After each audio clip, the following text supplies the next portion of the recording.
Hello friends, मैं हूं आपके सामने गौरव मिगलानी। हम पढ़ रहे हैं 12th क्लास की बिजनेस स्टडीज। इस वीडियो से हम स्टार्ट करने जा रहे हैं कंज्यूमर प्रोटेक्शन का चैप्टर। तो इस चैप्टर को स्टडी करने से पहले इस वीडियो में एक बार हम ये देख लेते हैं कि पूरे चैप्टर का क्या स्ट्रक्चर है, पूरे चैप्टर में आखिर हमने स्टडी करना क्या है। क्योंकि पूरे चैप्टर के ऊपर अगर हम पहले से ही एक नजर डाल लेते हैं तो चैप्टर पढ़ना हमारे लिए बहुत इजी हो जाता है। तो आइए अब हम स्टार्ट करते हैं कि हमने इस चैप्टर में स्टडी करना क्या है। सबसे पहला टॉपिक हमको यह देखना है कि कंज्यूमर प्रोटेक्शन का मतलब क्या है, कॉन्सेप्ट क्या है, क्या बातें हैं, क्यों है कंज्यूमर प्रोटेक्शन, क्या उसके साथ धोखाधड़ी हो सकती है। कुछ छोटी छोटी बातें आएंगी जो हमने यहाँ पर नंबर 1 पे स्टडी करनी है। फिर हम देखेंगे कि कंज्यूमर को कैसे कैसे धोखा दिया जा सकता है, उसके कुछ एग्जाम्पल्स हैं। वो एग्जाम्पल इंडिया में हो चुके हैं, इंडिया में घटित हो चुके हैं, तो वो एग्जाम्पल्स हमने स्टडी करने हैं। फिर हम स्टडी करेंगे कि कंज्यूमर प्रोटेक्शन की क्या इंपॉर्टेंस है from the point of view of consumer, point of view of the business. तो इन दोनों के बिहाफ पे हमने इंपॉर्टेंस स्टडी करनी है। इसके बाद हम स्टडी करेंगे लीगल प्रोविजंस टू कंज्यूमर। क्या लीगल प्रोविजंस हैं कंज्यूमर्स के लिए, इसमें हम छोटे छोटे 10 पॉइंट स्टडी करने वाले हैं। तो इसके अंदर कुछ छोटे छोटे एक्ट हैं, 10 एक्ट हमने वो स्टडी करने हैं। ये चारों टॉपिक स्टडी करने के बाद हमारा मेन चैप्टर स्टार्ट हो जाएगा कि कंज्यूमर प्रोटेक्शन एक्ट 1986 है क्या।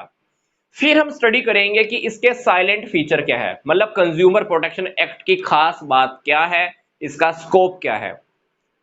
फिर हम स्टडी करेंगे कंज्यूमर प्रोटेक्शन एक्ट के अंडर में कुछ बातें हैं जिनकी डेफिनेशन, जिनके मीनिंग डिफाइन किए हुए हैं, वो हम स्टडी करेंगे नंबर 7 पे, मतलब मेन प्रोविजंस। कुछ स्पेशल टॉपिक हैं, आठ आठ कुछ स्पेशल टॉपिक है जो हमको नंबर 7 पे स्टडी करने हैं।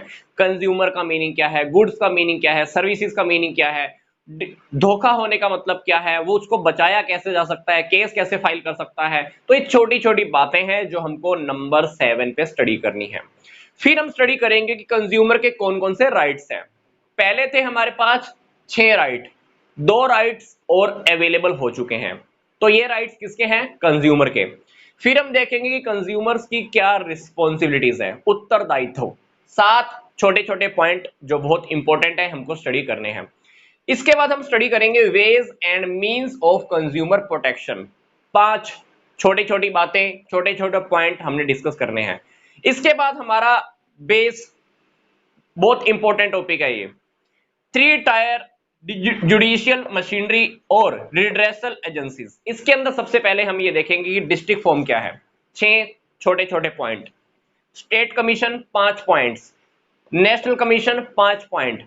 इसके अंदर हम ये देखेंगे कि अगर किसी कंज्यूमर के साथ धोखा हो जाता है, अगर उसको केस फाइल करना है तो सबसे पहले वो कहां पे जाएगा, उसको अगर वहां से भी सोल्यूशन नहीं मिला तो फिर कहां जाएगा, फिर कहां जाएगा। तो सारी बातें हमको यहां पर स्टडी करनी है, बहुत इंपॉर्टेंट टॉपिक है हमारे लिए, हम सबके लिए। फिर हम स्टडी करेंगे role of consumer organisations and NGO. NGO का या कंज्यूमर ऑर्गेनाइजेशंस जो भी बनी हुई हैं उनका क्या रोल है, वो क्या क्या काम करती हैं। 7 छोटे छोटे पॉइंट्स हमने यहां पर भी स्टडी करने हैं, ये भी बहुत इंपॉर्टेंट टॉपिक है। तो आइए अब हम स्टार्ट करते हैं सेकंड वीडियो में जो टॉपिक हमने भी स्टडी करना है। मीनिंग क्या है कंज्यूमर प्रोटेक्शन का, सिंपल सी बात, it refers to protect the consumers against the unfair practices of the producer and seller। जब भी कोई प्रोड्यूसर या सेलर अनफेयर प्रैक्टिस करता है किसके साथ, कंज्यूमर के साथ, तो कंज्यूमर को हमें क्या करना है, प्रोटेक्ट करना है, उसका संरक्षण करना है, उसको सेफ करना है। तो यही है कंज्यूमर प्रोटेक्शन। कभी कभी क्या होता है, उत्पादक माल बनाते हुए मिलावट कर देता है, बेचने वाला बेचते हुए प्रोडक्ट का वेट कम करता है। जैसे कि मान लो हम मंडी में सब्जी लेने के लिए गए या कुछ किराना की दुकान पे कुछ खरीदने के लिए गए, तो क्या होता है, हमको कम तोल के दिया जाता है या ज्यादा प्राइस ले लिया जाता है या घटिया क्वालिटी का प्रोडक्ट हमको सेल कर दिया जाता है। तो ये सारे अनफेयर प्रैक्टिसेस हैं, गलत तरीके हैं, अनुचित व्यापार है ये अनुचित व्यापार कौन करता है, या तो बनाने वाला जिसने प्रोडक्शन की है या बेचने वाला। तो इनके जो व्यवहार हैं इससे सुरक्षा प्रदान करना ही कंज्यूमर प्रोटेक्शन का मीनिंग है। रियलिटी में क्या है आपको पता है, एक कंज्यूमर मार्केट का राजा होता है, कहते हैं ना कि उपभोक्ता बाजार का राजा है। अब सोचकर देखो कि राजा के साथ ही धोखा हो तो कहां तक ठीक है। तो सबसे पहली सुरक्षा तो राजा की होनी चाहिए। तो उपभोक्ता एक बाजार का राजा होता है। जितनी भी मार्केटिंग की एक्टिविटीज की जाती हैं, चाहे वो एडवर्टाइजिंग है, चाहे वो पर्सनल सेलिंग है, चाहे वो पब्लिसिटी है, चाहे वो डिस्ट्रीब्यूशन का काम है, चाहे वो ट्रांसपोर्टेशन का काम है, सारे काम करने से पहले हम किसको ध्यान में रखते हैं? कंज्यूमर को, कि कंज्यूमर को फैसिलिटी मिले, कंज्यूमर को प्रोडक्ट को लेकर कोई गड़बड़ी ना हो, कंज्यूमर को कोई भी प्रोडक्ट या सर्विस टाइम पर मिल जाए, सही जगह पर मिल जाए। तो जितने भी हमारी मार्केटिंग की एक्टिविटीज होती हैं, उन मार्केटिंग की एक्टिविटीज का जो केंद्र बिंदु होता है, सेंटर पॉइंट होता है, वो कौन होता है? एक कंज्यूमर होता है। तो हम चाहते हैं, हर प्रोड्यूसर चाहता है, हर उत्पादक चाहता है कि मेरे कंपनी की सेल हो, ज्यादा से ज्यादा हो, मेरा प्रोडक्ट ज्यादा से ज्यादा बिके, प्लस वो ये भी चाहता है कि कंज्यूमर को सेटिस्फेक्शन मिले। क्या चाहता है? कंज्यूमर को सेटिस्फेक्शन भी मिले, सेल भी ज्यादा करना चाहता है, कंज्यूमर की सेटिस्फेक्शन भी चाहता है। हम जब भी कोई प्रोडक्शन करते हैं, जब भी प्रोडक्ट को सेल करते हैं, किसके अकॉर्डिंग करते हैं? कंज्यूमर के अकॉर्डिंग करते हैं। जितनी भी एक्टिविटीज हैं मार्केटिंग की, वो भी कंज्यूमर को ध्यान में रखकर की जाती है, ताकि उसको बेनिफिट मिले, उसको सेटिस्फेक्शन मिले। क्योंकि अगर कंज्यूमर सेटिस्फाई है तो हमारी सेल कंटिन्यू होती रहेगी, हम प्रॉफिट कंटिन्यू कमाते रहेंगे। पर रियलिटी में होता क्या है? सेल को इंक्रीज करने के सेल को इंक्रीज करने के लिए प्रोड्यूसर कभी कभी कुछ सही तरीके अपनाता है, तो कभी कभी गलत तरीके अपनाता है। अगर वो सेल को इंक्रीज करने के लिए सही तरीका अपनाता है, अगर सेल को इंक्रीज करने के लिए सही तरीका अपनाता है, तो उससे खुद को भी बेनिफिट, कस्टमर को भी बेनिफिट। अगर वो गलत तरीका अपनाता है सेल को इंक्रीज करने का, तो प्रोड्यूसर को, बेचने वाले को तो एक बार फायदा जरूर हो जाएगा, पर कस्टमर को कहीं ना कहीं उससे नुकसान ही होता है। तो ये पॉइंट्स हम देख लेते हैं कैसे हो सकता है। अगर प्रोड्यूसर या सेलर गुड्स की सेल ज्यादा करने के लिए सही तरीका अपनाएगा, खुद का भी फायदा, कंज्यूमर का भी फायदा। वो टेक्निक्स कौन सी है देखिए। क्वालिटीज अच्छी कर देना। क्वालिटी जब जब हम अच्छी करते हैं तो सेल क्या होगी? ज्यादा होगी, कस्टमर का सेटिस्फेक्शन लेवल भी इंक्रीज हो ही जाता है। प्राइस कम कर देना। True and fair advertising, advertising में कोई भी गलत इंफॉर्मेशन नहीं देना, सच्चाई बताना, फेयर इंफॉर्मेशन देना एडवर्टाइजिंग के अंदर। आफ्टर सेल सर्विस देना, कस्टमर को जैसा हमने बोला था वैसा ही हम उसको आफ्टर सेल सर्विस भी देंगे। कोई धोखाधड़ी वाला काम हम यहां पर नहीं करते। तो इससे क्या होगा? सेल तो इंक्रीज होगी ही, कस्टमर को भी फायदा, बनाने वाले मतलब प्रोड्यूसर को भी फायदा है। सेल इंक्रीज होती रहेगी, बेनिफिट कस्टमर को भी मिलते हैं और कहीं ना कहीं प्रोड्यूसर को भी मिलते हैं। पर एक बात मैं आपको अभी बता रहा था, कभी कभी प्रोड्यूसर क्या करता है, सेल को इंक्रीज करने के लिए कुछ गलत तरीके फॉलो करता है। इन गलत तरीकों की वजह से प्रोड्यूसर को तो फायदा हो जाता है, प्रॉफिट भी बढ़ जाता है, पर कस्टमर को नुकसान होता है। कौन कौन से तरीके हैं? Adulteration of consumer goods, consumer goods के अंदर मिलावट कर देना। जैसा कि आपको पता है कि दिवाली के टाइम पे, कुछ फेस्टिवल के टाइम पर मिठाइयों के अंदर मिलावट कर दी जाती है, तो ऐसा ही मिलावट का कुछ काम कर देना। क्वालिटी कम कर देना, जो क्वालिटी कस्टमर ने चाही थी वो क्वालिटी हमने उसको अवेलेबल ही नहीं कराई। मिसलीडिंग एडवर्टाइजिंग, एडवर्टाइजमेंट देते हुए कुछ गलत बातें बता देना, झूठे प्रचार करना।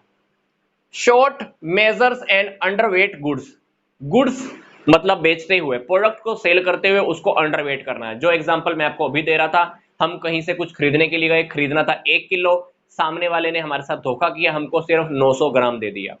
या दूध लेने के लिए गए, लेना था 1 लीटर, सामने वाले ने हमको 950 ml ही हमको अवेलेबल कराया। तो कहीं ना कहीं ये शॉर्ट मेजर्स के फंडे हैं। इससे सामने वाला को तो फायदा हो जाएगा, कंज्यूमर का अल्टीमेटली नुकसान है।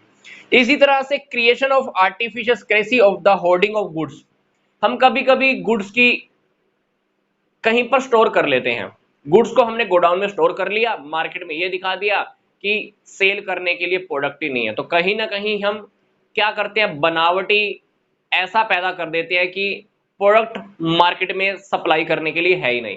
डिमांड बढ़ती जाती है, डिमांड बढ़ती जाती है, तो एकदम से क्या होगा, हम प्राइसेस हाई कर देते हैं।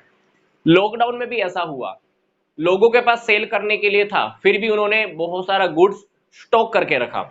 मार्केट में यह दिखाया गया कि गुड्स सेल करने के लिए नहीं है, तो बनावटी कमी पैदा कर देना। बनावटी कमी पैदा करने से क्या होगा, लोगों को यही लगेगा कि मार्केट के अंदर सप्लाई नहीं आ रही है, मांगने वाले ज्यादा होते जाएंगे, प्रोडक्ट का प्राइस ज्यादा हो जाएगा। तो ये सारे तरीके एक प्रोड्यूसर सेलर फॉलो करता है। इससे उसका खुद का तो बेनिफिट हो जाता है, सेल इंक्रीज हो जाती है, प्रॉफिट बढ़ जाता है, पर कस्टमर का नुकसान होता है। ये तरीके आप लंबे समय तक नहीं अपना सकते।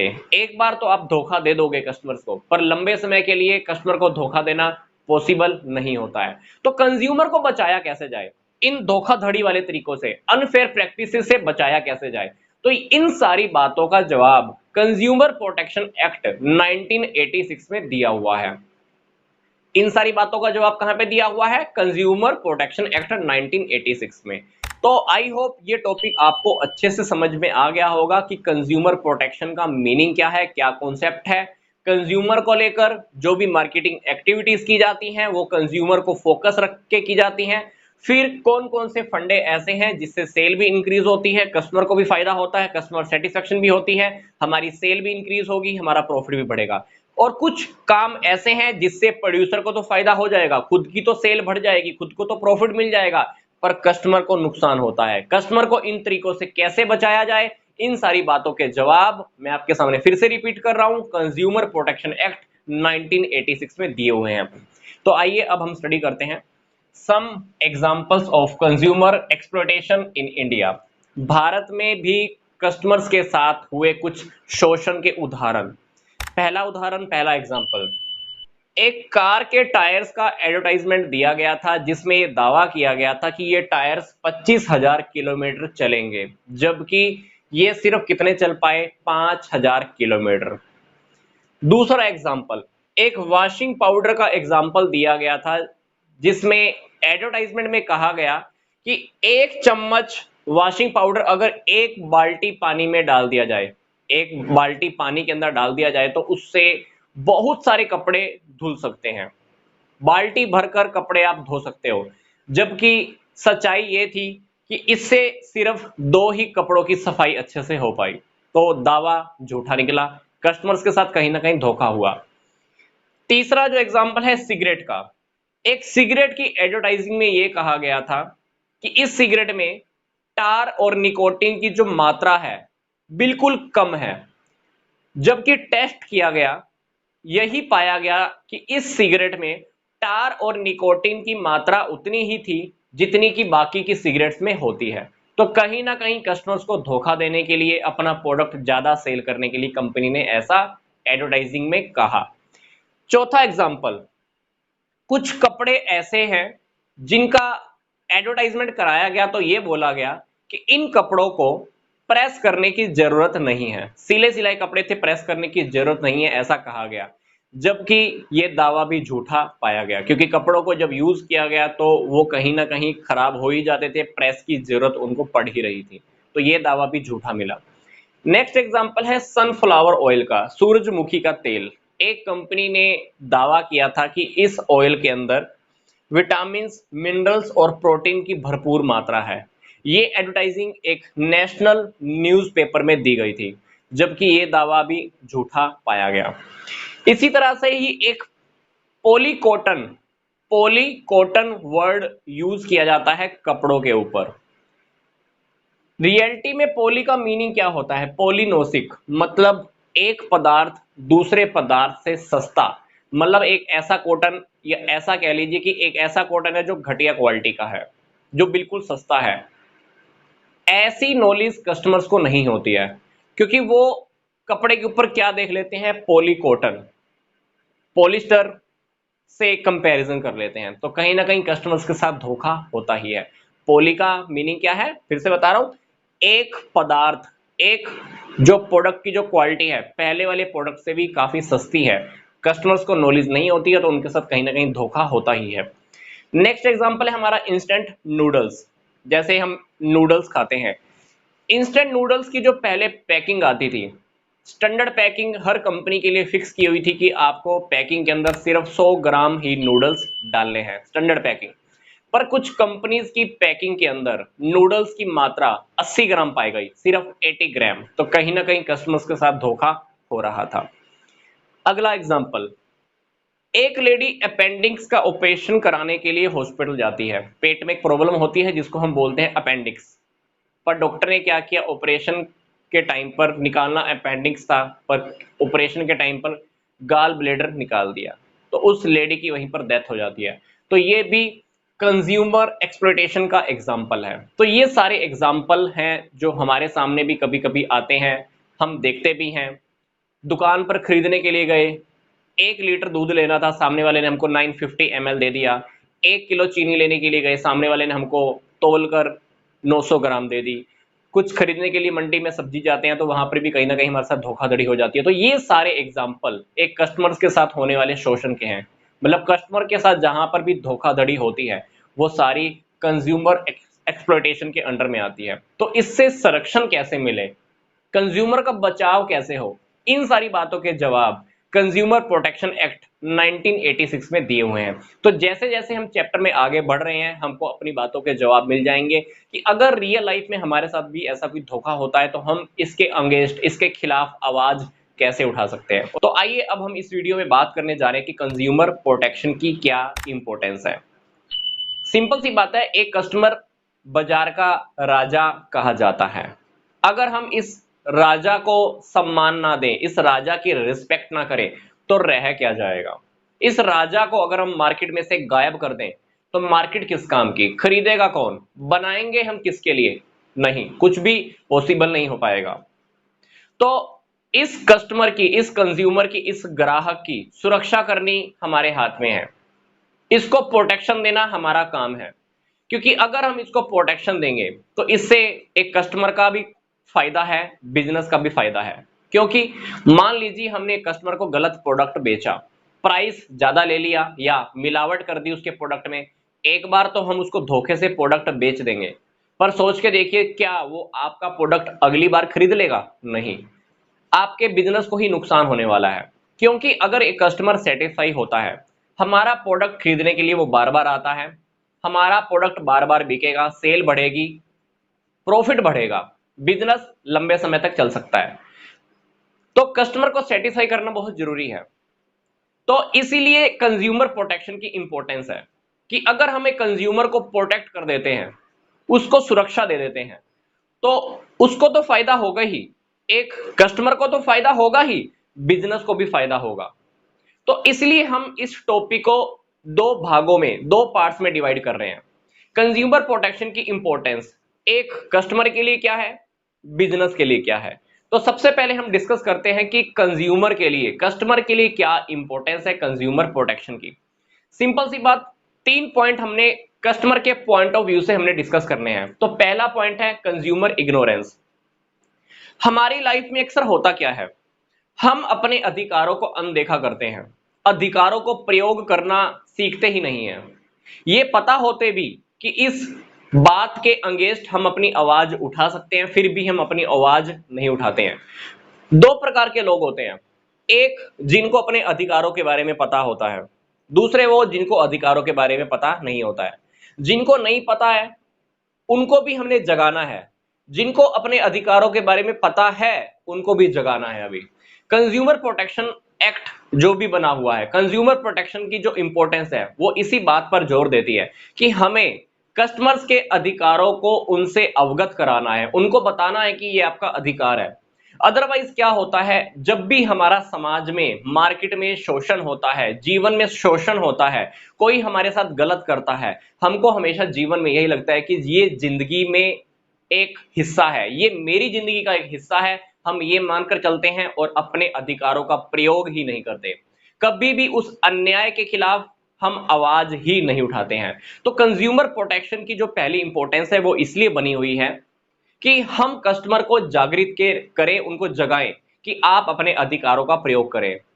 हमारे साथ कहीं पर मिलावट वाली चीज हमको मिली, हमको कहीं से प्रोडक्ट मिला ज्यादा प्राइस में, हम उसको चुपचाप लेकर आ जाते हैं, आवाज ही नहीं उठाते हैं। तो कंज्यूमर प्रोटेक्शन का जो पहला पॉइंट है, इंपॉर्टेंस है, वो कस्टमर के लिए ही है कि उनको उनके अधिकारों से अवगत कराओ, उनको जगाओ, ताकि वो अपने अधिकारों के खिलाफ, अधिकारों के लिए लड़ सकें। अधिकारों का जहां जहां हनन होता है, आपके अधिकारों का जहां भी दुरुपयोग लोग करते हैं, उनके अगेंस्ट हमको आवाज उठानी आनी चाहिए। तो पहला पॉइंट है कि हमको अनदेखी नहीं करनी है। अभी इस अनदेखी से बचने के लिए कंज्यूमर्स को क्या कराया जाता है, उनके राइट्स से उनको अवगत कराया जाता है, जगाया जाता है कि आप अपने राइट्स का प्रयोग करो, जहां भी आपके साथ शोषण होता है उसके खिलाफ आवाज उठाओ।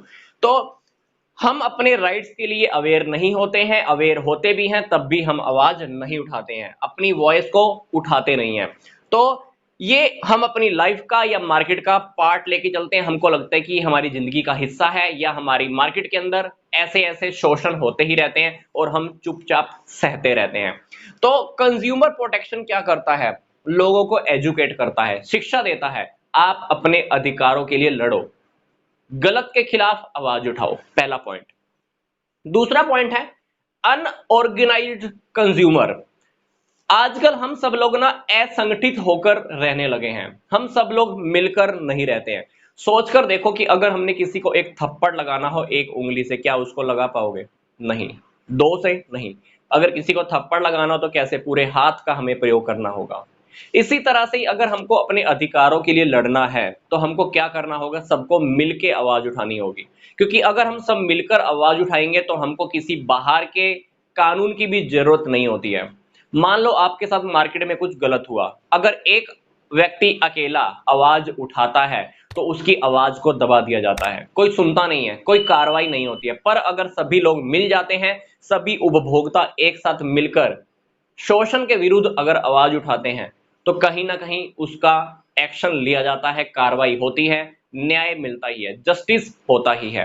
तो इसके लिए क्या करना होगा, हमको ऑर्गेनाइज्ड होना होगा। ऑर्गेनाइज्ड होने का मतलब है कि सभी को एक साथ मिलना होगा और अधिकारों के लिए हमें लड़ना होगा। जहां भी गलत होता है उसके खिलाफ एक साथ मिलकर आवाज उठानी होगी। क्योंकि एक अकेला व्यक्ति आवाज उठाएगा, तो मैं आपको फिर से रिपीट कर रहा हूं, अकेला व्यक्ति आवाज उठाएगा तो उसकी आवाज को दबा दिया जाता है। सब मिलकर अगर आवाज उठाते हैं अन्याय के खिलाफ तो कहीं ना कहीं लड़ाई जारी होती है और आपके अधिकारों की सुरक्षा भी होती है और आपको आपका हक हमेशा मिलता ही है।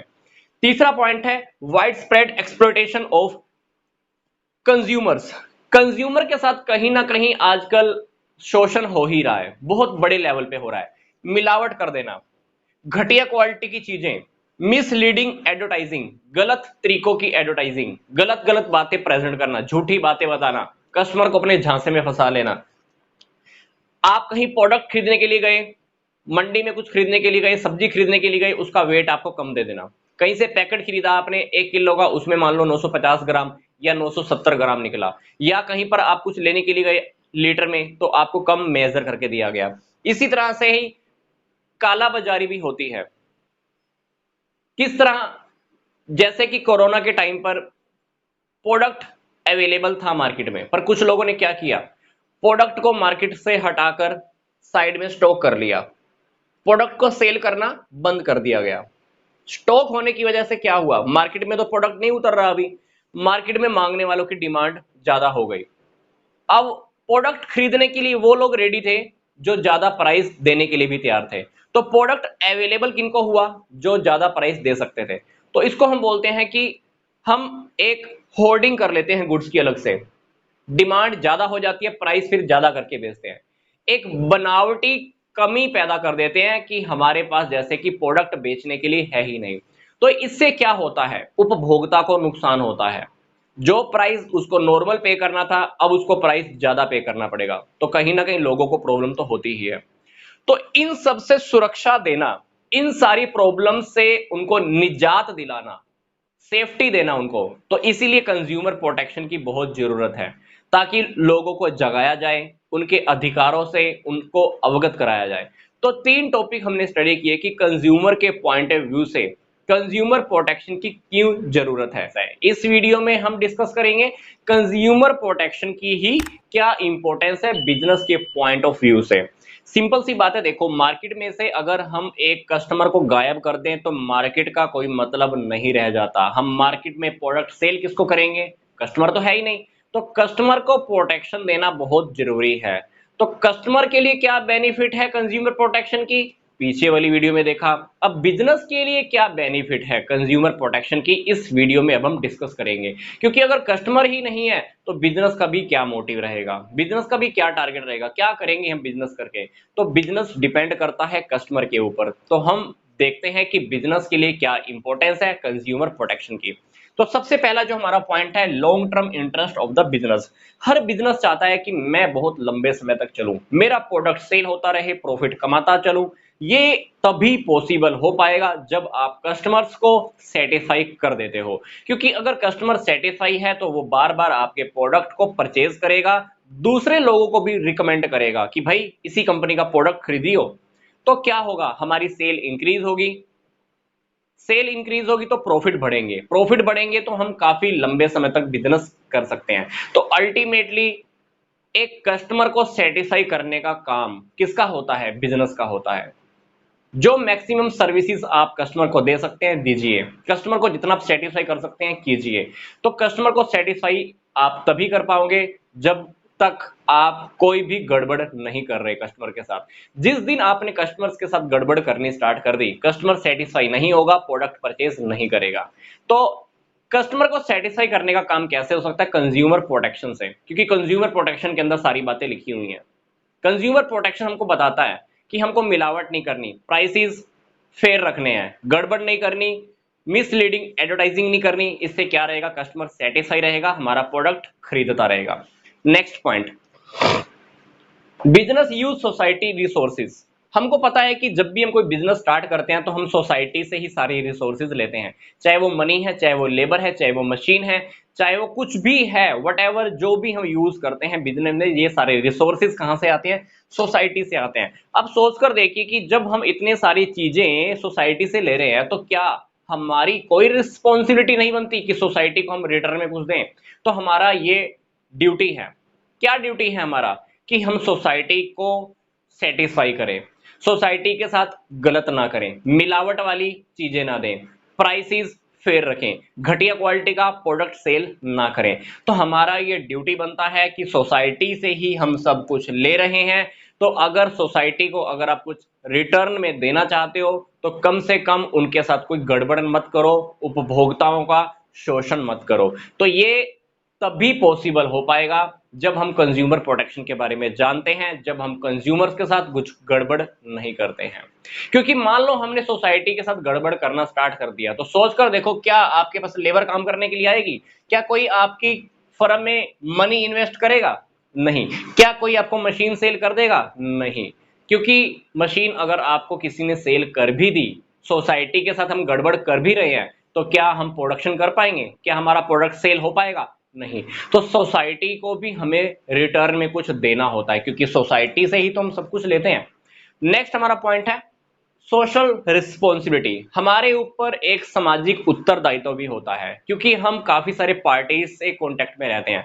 For example employees, employees production में काम देते हैं, गवर्नमेंट हमारा हेल्प करती है, पॉलिसीज बनाती है, उन्हीं पॉलिसीज के अकॉर्डिंग हमको काम करना होता है। पब्लिक, पब्लिक से हम ये सब कुछ लेने में लगे हैं। सप्लायर्स हमको गुड सप्लाई करते हैं। कस्टमर हमारा मार्केट का मेन फोकस पॉइंट हो गया। अब सोचकर देखो कि इन सारे पॉइंट्स में से अगर हम सिर्फ एक इस पर्सन को गायब कर दें, बिजनेस में से हम इसको गायब कर दें, तो क्या बाकी की कोई इंपॉर्टेंस रह जाएगी, नो। तो इन सारे पार्टीज में से सबसे इंपॉर्टेंट कौन है, कस्टमर्स। इसलिए कस्टमर्स को प्रोटेक्शन देना बहुत जरूरी है। सोशल रिस्पॉन्सिबिलिटी हमारी सबसे ज्यादा किसके लिए है, कस्टमर्स के लिए। क्योंकि अगर कस्टमर सेटिस्फाई है, गवर्नमेंट कोई पंगा नहीं करेगी, इंप्लॉइज हमारे काम करते रहेंगे, पब्लिक हमारे लिए पॉजिटिव रहेगी, सप्लाईज हमको मिलती रहेगी, और तभी तो हम प्रोडक्शन करते रहेंगे। कंज्यूमर अगर सेटिस्फाई नहीं है तो सप्लाईज लेने का भी क्या फायदा, गुड्स लेकर क्या फायदा, बेचेंगे किसको, क्योंकि कस्टमर तो सेटिस्फाई नहीं है।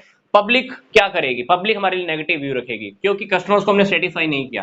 गवर्नमेंट इंटरफेयर करेगी, टांग अड़ाएगी, बिजनेस हमको बंद करना पड़ेगा। एम्प्लॉइज का क्या करोगे, कस्टमर तो सेटिस्फाई नहीं है, प्रोडक्शन किसके लिए करोगे, प्रोडक्शन ही नहीं कर रहे तो एम्प्लॉइज का बेनिफिट क्या रह गया। तो हमारा मेन फोकस पॉइंट कौन है, कस्टमर है। कस्टमर को सेटिस्फाई करना बहुत जरूरी है, इसलिए कंज्यूमर प्रोटेक्शन एक बिजनेस के लिए बहुत जरूरी है।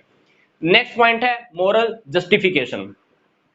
हमारे कुछ नैतिक मूल्य होते हैं, जैसे हमको पता है कि हमको झूठ नहीं बोलना चाहिए, सच्चाई का साथ देना चाहिए, किसी के साथ धोखा नहीं करना है, किसी के साथ गड़बड़ नहीं करनी है, एग्जाम में नकल नहीं करनी है, ये सारे नैतिक मूल्य होते हैं।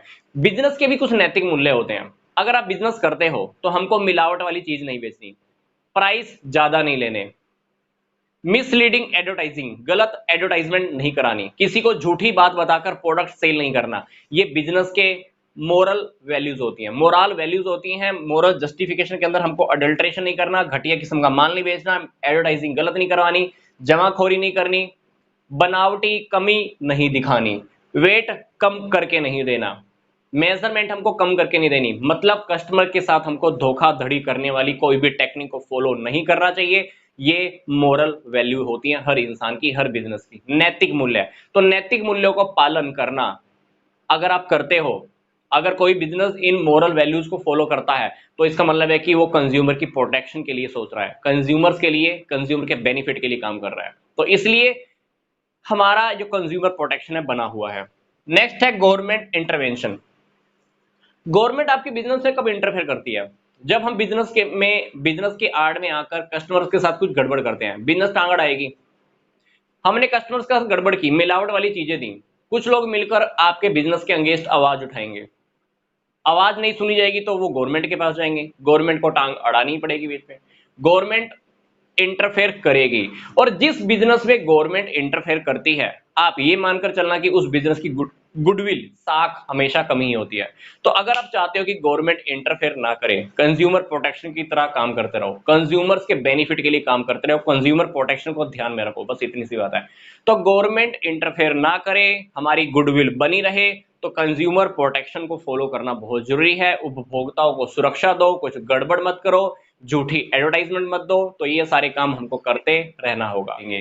तो कंज्यूमर प्रोटेक्शन को लेकर कौन कौन से लीगल प्रोटेक्शन अवेलेबल है, वो सारी बातें हम इसमें डिस्कस करेंगे। तो सबसे पहला जो बना हुआ है वो है कंज्यूमर प्रोटेक्शन एक्ट 1986। तो इस कंज्यूमर प्रोटेक्शन एक्ट की स्थापना क्यों की गई थी, कंज्यूमर्स के साथ कहीं ना कहीं शोषण तो होता ही है, मिलावट वाली चीजें मिलना, अपूर्ण सेवाएं, सर्विस किसने पूरी देने की बात की, सर्विस पूरी नहीं मिली। फॉर एग्जांपल मान लो आपको कहा गया था आफ्टर सेल सर्विस देंगे, प्रोडक्ट सेल कर दिया, उसके बाद आपका प्रोडक्ट मान लो खराब हुआ, कंपनी ने उसको ठीक नहीं करके दिया, इसको बोलते हैं अपूर्ण सेवाएं, सर्विसेज कंप्लीट नहीं की। डिफेक्टिव प्रोडक्ट दे देना, प्रोडक्ट में मिलावट करके दे देना, प्राइस ज्यादा ले लेना, मिसलीडिंग एडवर्टाइजिंग जिससे आप धोखे में आकर प्रोडक्ट को खरीद लेते हो।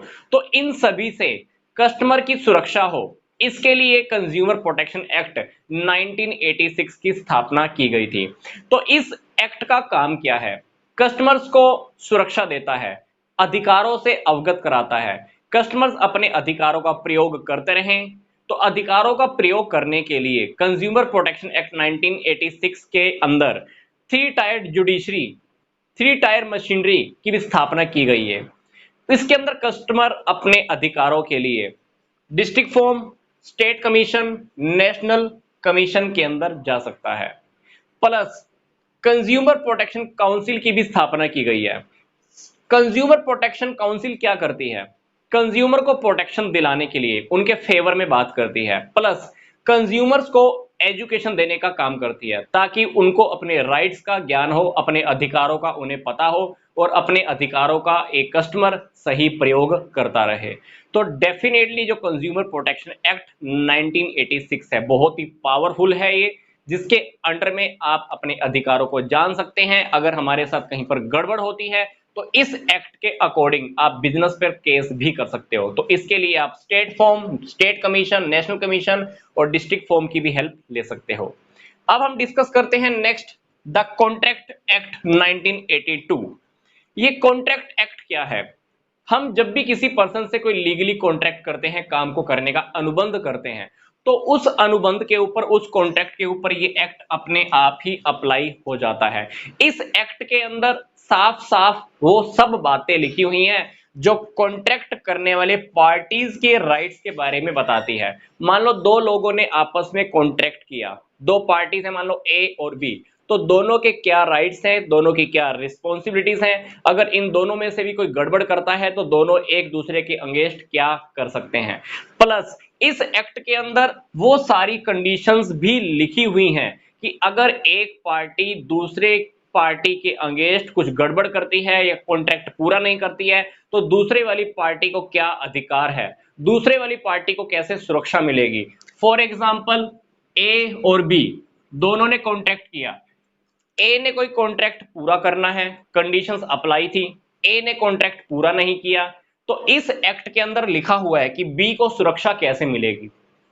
नेक्स्ट हमारा टॉपिक है सेल ऑफ गुड्स एक्ट 1930।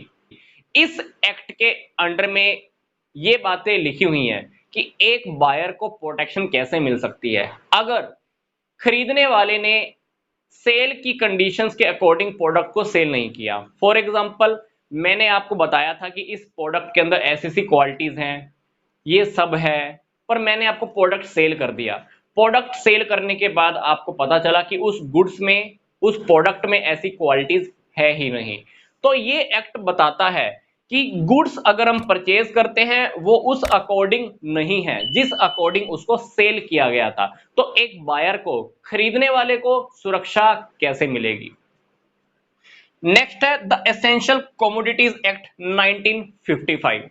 इस अधिनियम के अंडर में, इस एक्ट के अंडर में कुछ स्पेशल बातें लिखी गई हैं। इनका एम क्या है, इसका टारगेट क्या है। कंट्रोल ओवर प्रोडक्शन, प्रोडक्शन पे कंट्रोल करना, सप्लाई पे कंट्रोल करना, डिस्ट्रीब्यूशन ऑफ एसेंशियल कमोडिटीज इस पर कंट्रोल करना कि सही जगह पर सही सप्लाई होती रहे, डिस्ट्रीब्यूशन होता रहे। कंट्रोल ओवर प्राइस, कभी कभी कुछ कंपनीज क्या करती है, लगातार प्राइसेस को इंक्रीज करती रहती है, तो ये एक्ट क्या करता है, कंट्रोल करता है। कुछ अनसोशल एक्टिविटीज होती हैं जैसे ब्लैक मार्केटिंग करना, होर्डिंग ऑफ गुड्स, बनावटी कमी पैदा करना, इस पर कंट्रोल करने का काम है इस एक्ट का।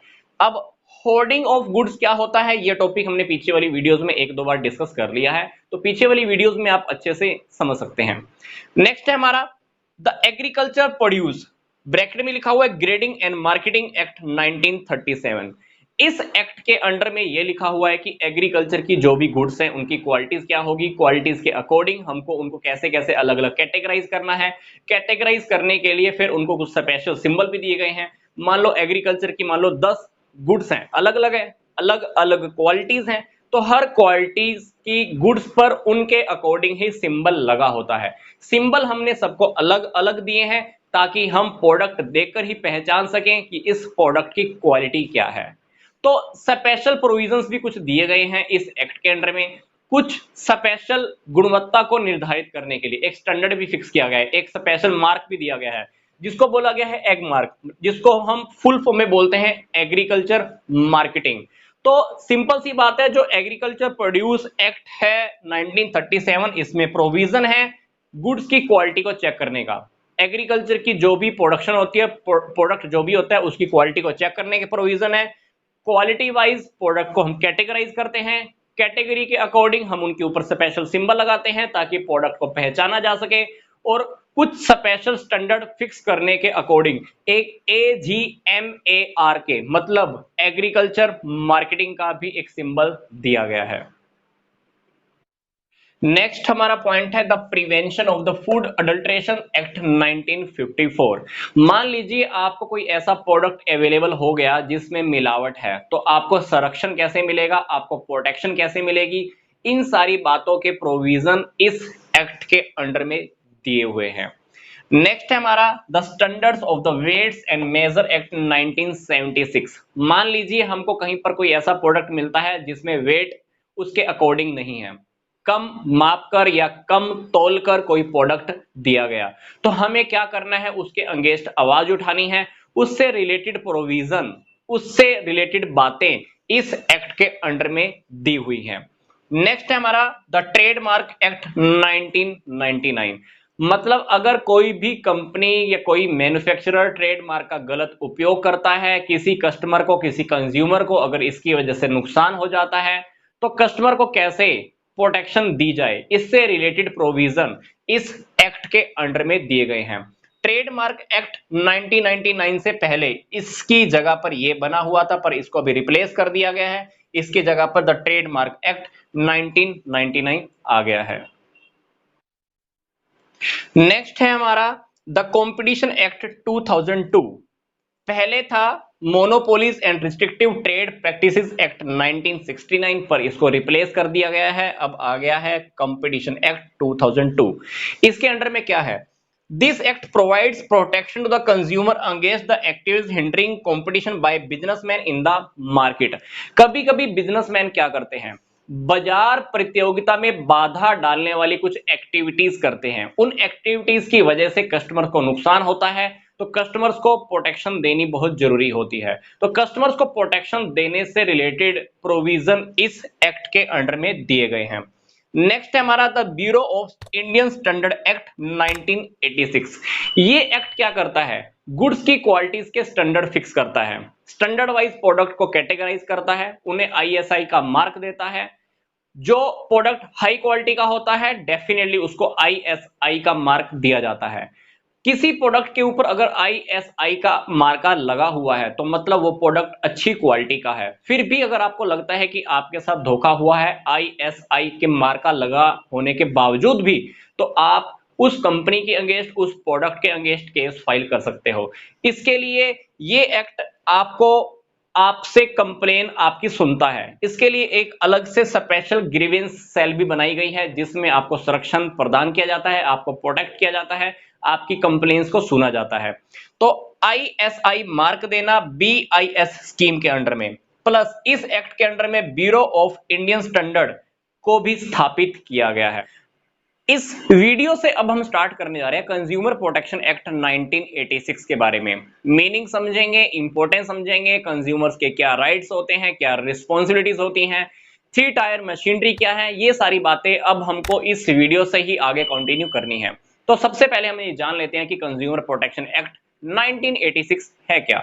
इंडिया की हिस्ट्री में कंज्यूमर प्रोटेक्शन एक्ट 1986 एक बहुत ही इंपॉर्टेंट एक्ट है, जो पार्लियामेंट में दिसंबर 1986 में पास किया गया।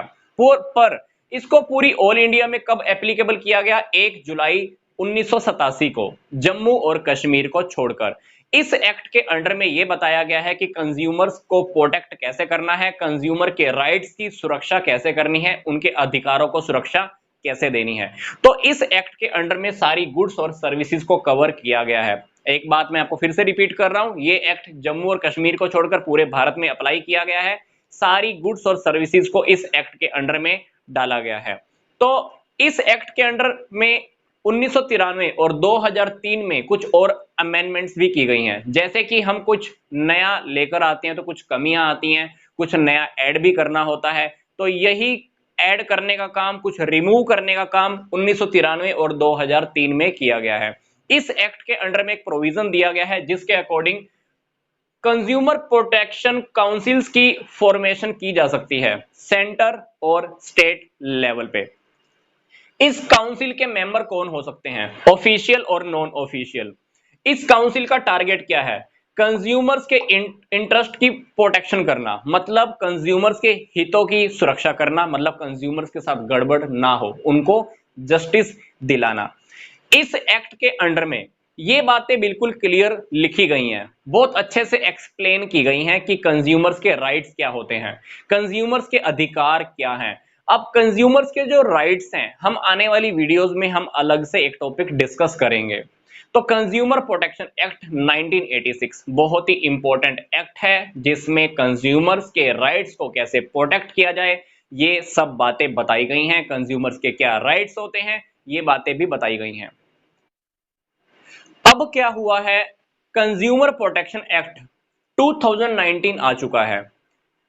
1986 वाले एक्ट को खत्म कर दिया गया है, पर सिलेबस में हमारा जो एग्जाम में आना है वो कंज्यूमर प्रोटेक्शन एक्ट 1986 के अकॉर्डिंग ही क्वेश्चंस आने हैं।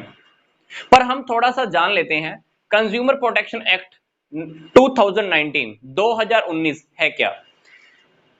Received the assent of the president on the 9th August 2019।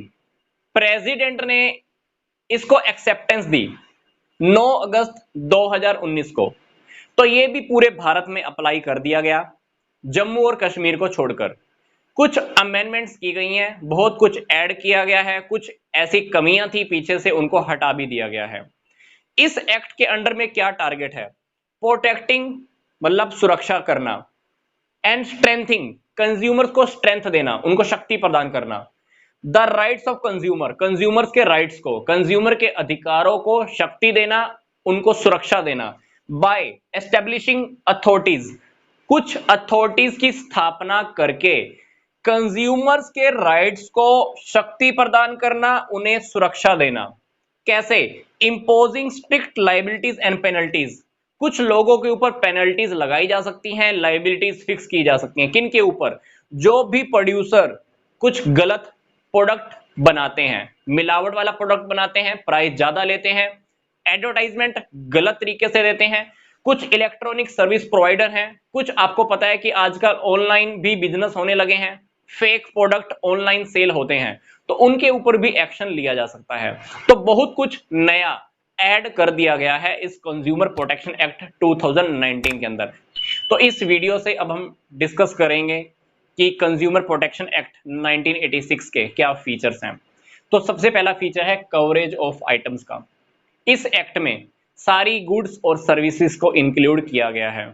जब तक सेंट्रल गवर्नमेंट परमिशन ना दे दे उस गुड या सर्विसेज को इस एक्ट से बाहर करने की, तब तक सारी गुड्स और सर्विसेज इस एक्ट के अंडर में आएंगी। मतलब मान लो कोई ऐसा प्रोडक्ट है या कोई ऐसी सर्विस है, अगर सेंट्रल गवर्नमेंट कह दे कि उसको कंज्यूमर प्रोटेक्शन एक्ट 1986 में इंक्लूड नहीं करना, तो डेफिनेटली उसको हटा दिया जाएगा। अदरवाइज सारी गुड्स और सर्विसेज इस एक्ट के अंडर में ही है।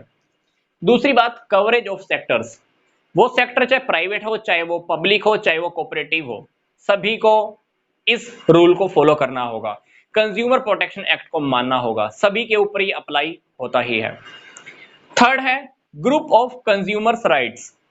कंज्यूमर के हितों की सुरक्षा के लिए कंज्यूमर्स को कुछ राइट भी दिए गए हैं, कुछ अधिकार भी दिए गए हैं। सेफ्टी का, इंफॉर्मेशन लेने का, चॉइस, रिप्रेजेंटेशन का, रिड्रेसल मतलब उपचार, एजुकेशन मतलब शिक्षा, ये सारे अधिकार कंज्यूमर प्रोटेक्शन एक्ट 1986 में बिल्कुल अच्छे से डिफाइन किए गए हैं।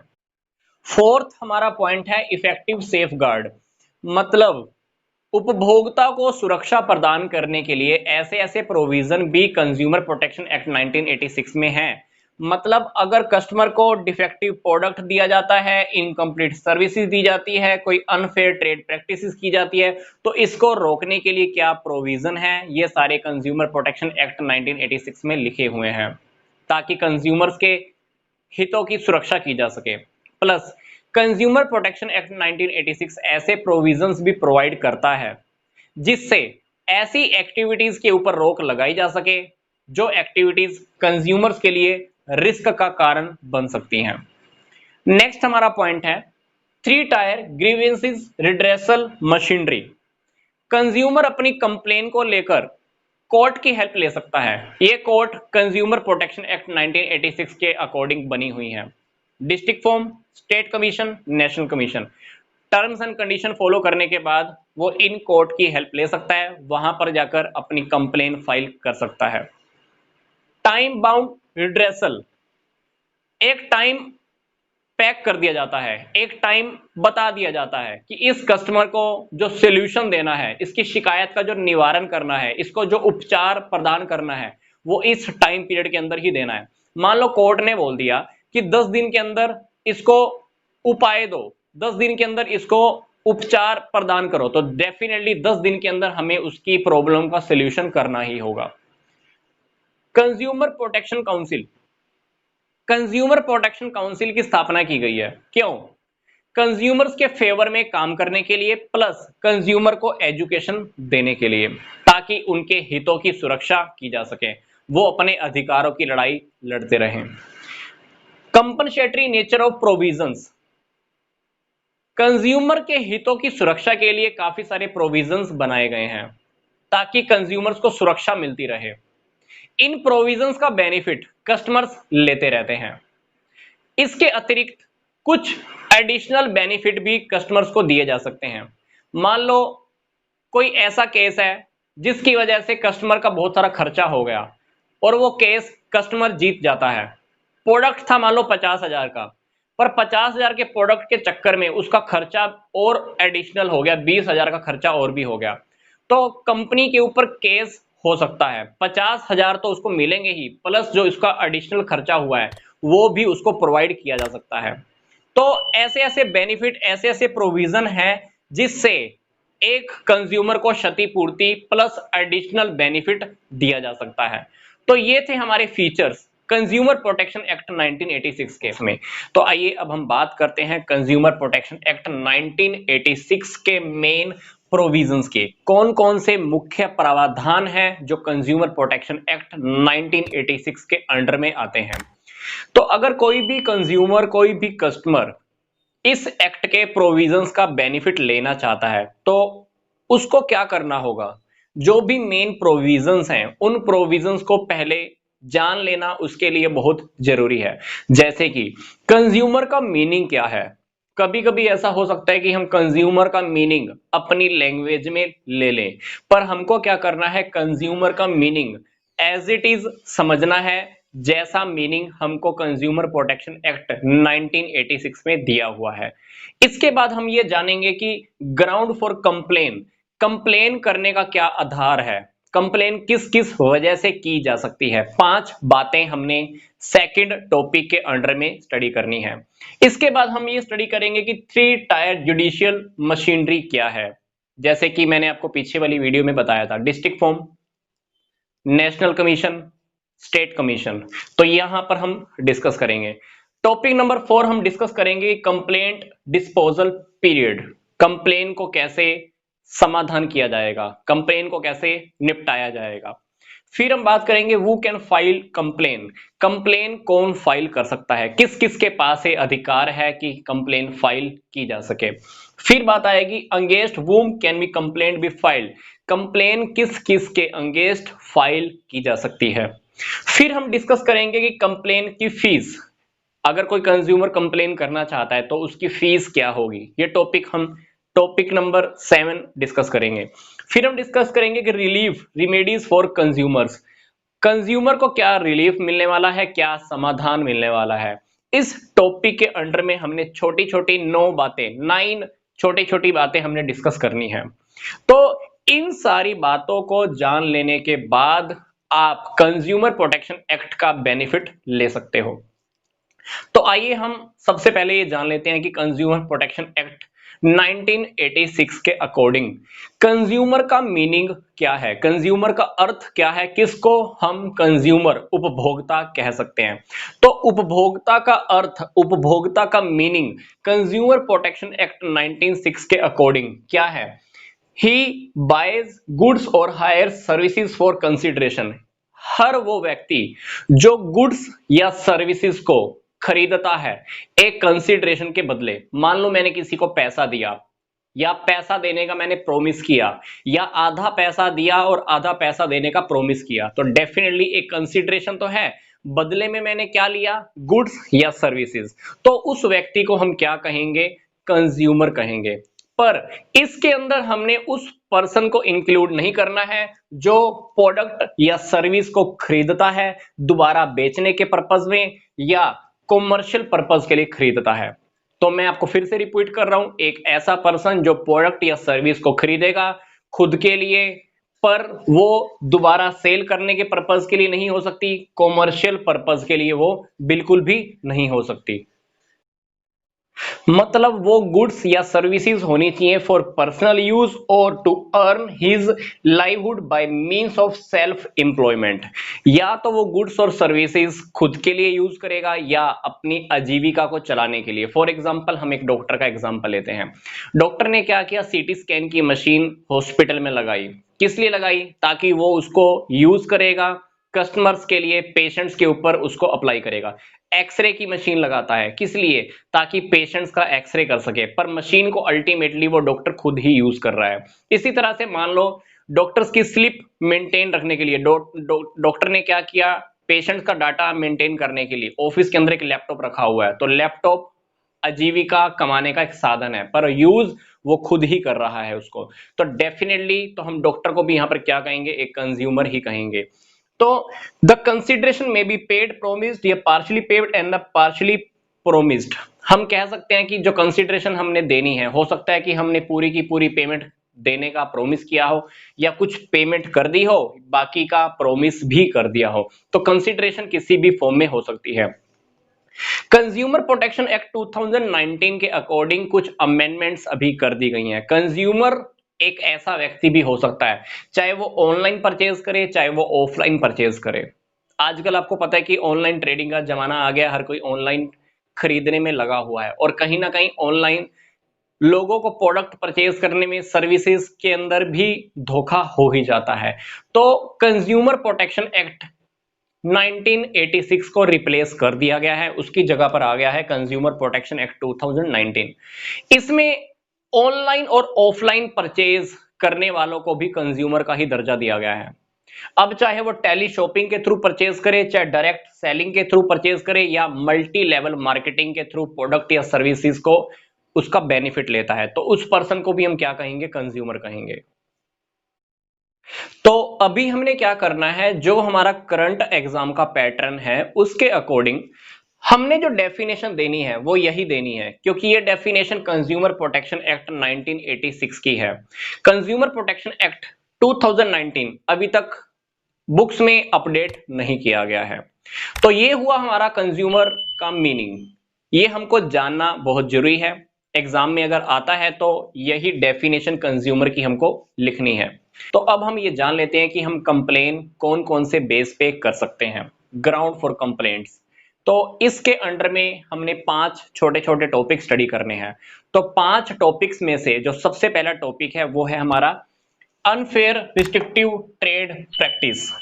एक ऐसा कंज्यूमर जो किसी बिजनेसमैन के अनुचित व्यापार व्यवहार की वजह से पीड़ित है, तो वो कंप्लेन कर सकता है। पर हमको ये जान लेना जरूरी है कि यहां पर unfair trade practice, restrictive trade practice, इन दोनों का मीनिंग क्या है। तो सबसे पहले हम ये जान लेते हैं कि अनफेयर ट्रेड प्रैक्टिस का मीनिंग क्या है। अगर कोई बिजनेसमैन अपने प्रॉफिट को ज्यादा करने के लिए कोई गलत तरीका अपनाता है, तो उसको हम बोलते हैं अनफेयर ट्रेड प्रैक्टिस। जैसा कि आपको पता है, कभी कभी प्रोडक्ट का प्राइस हमसे ज्यादा ले लिया जाता है, तो ये भी अनफेयर ट्रेड प्रैक्टिस है। घटिया क्वालिटी का माल दे देना क्योंकि प्रॉफिट ज्यादा हो जाएगा, प्रोडक्ट की कॉस्ट कम है क्योंकि क्वालिटी घटिया है, प्रोडक्ट की कॉस्ट कम हो जाएगी, प्रॉफिट मार्जिन ज्यादा हो जाएगा, तो ये भी अनफेयर ट्रेड प्रैक्टिस है। इसी की तरह रॉन्ग इंफॉर्मेशन अबाउट प्रोडक्ट और सेल सर्विस, आपको प्रोडक्ट या सर्विस के बारे में गलत इंफॉर्मेशन दी गई है। दूसरी बात, गिफ्ट स्कीम, मान लो आप एक प्रोडक्ट खरीदने के लिए गए, आपको बोला गया कि इस 1000 रुपए के प्रोडक्ट के साथ 200 रुपए का गिफ्ट मिलेगा, पर रियलिटी में क्या हुआ, ये गिफ्ट की जो कॉस्ट है इसके अंदर पहले से ही इंक्लूड है। तो ये भी अनफेयर ट्रेड प्रैक्टिस है। प्रेस्क्राइब्ड स्टैंडर्ड को फॉलो ना करना, कभी कभी गुड्स का स्टैंडर्ड फिक्स होता है कि आपको इस स्टैंडर्ड के अकॉर्डिंग गुड्स या सर्विसेज सेल करनी है, अगर कोई बिजनेसमैन उस स्टैंडर्ड को फॉलो नहीं करता तो मतलब अनफेयर ट्रेड प्रैक्टिस। बनावटी कमी पैदा कर देना, होर्डिंग ऑफ गुड्स, जैसे गुड्स होने के बावजूद भी वो प्रोडक्ट सेल नहीं करता, तब भी आप कंप्लेन कर सकते हो। तो ये एग्जांपल हुए unfair trade practice. Unfair trade practice का क्या मीनिंग है हमने जान लिया। अब हम जान लेते हैं रिस्ट्रिक्टिव ट्रेड प्रैक्टिस का क्या मीनिंग है, मतलब आरटीपी।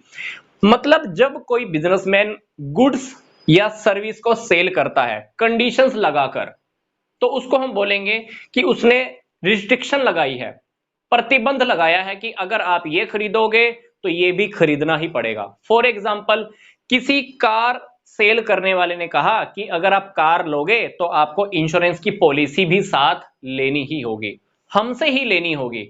तो ये हुआ रिस्ट्रिक्टिव ट्रेड प्रैक्टिस। इसी तरह से जैसा कुछ टाइम पहले प्रैक्टिसेस में काम चल रहा था कि जैसे ही हमको गैस का कनेक्शन लेना है, गैस के कनेक्शन के साथ हमको गैस चूल्हा भी लेना ही पड़ता था, खरीदना ही पड़ता था। तो ये हुआ प्रतिबंधित। रिस्ट्रिक्टिव का मतलब क्या है, हमने रिस्ट्रिक्शन लगा रखी है कि अगर ये खरीदोगे तो ये भी खरीदना ही पड़ेगा, तो इसलिए हम उसको बोलते हैं रिस्ट्रिक्टिव ट्रेड प्रैक्टिस। तो अभी हमने टॉपिक नंबर 1 के अंदर क्या सीख लिया कि अनफेयर और रिस्ट्रिक्टिव ट्रेड प्रैक्टिस क्या है, इसका मीनिंग क्या है। इस बेस पर भी एक कंज्यूमर केस फाइल कर सकता है। अब हम स्टडी करते हैं बाकी के 4 टॉपिक्स। सेकंड जो हमारा पॉइंट है वो है डिफेक्टिव गुड्स। डिफेक्टिव गुड्स के अंदर मतलब क्वांटिटी के अकॉर्डिंग प्रोडक्ट नहीं है, क्वालिटी के अकॉर्डिंग नहीं है, पावर के अकॉर्डिंग नहीं है। जो पावर का प्रोडक्ट आपने मांगा था वो पावर वो प्रोडक्ट आपको दे ही नहीं रहा, प्योरिटी नहीं है।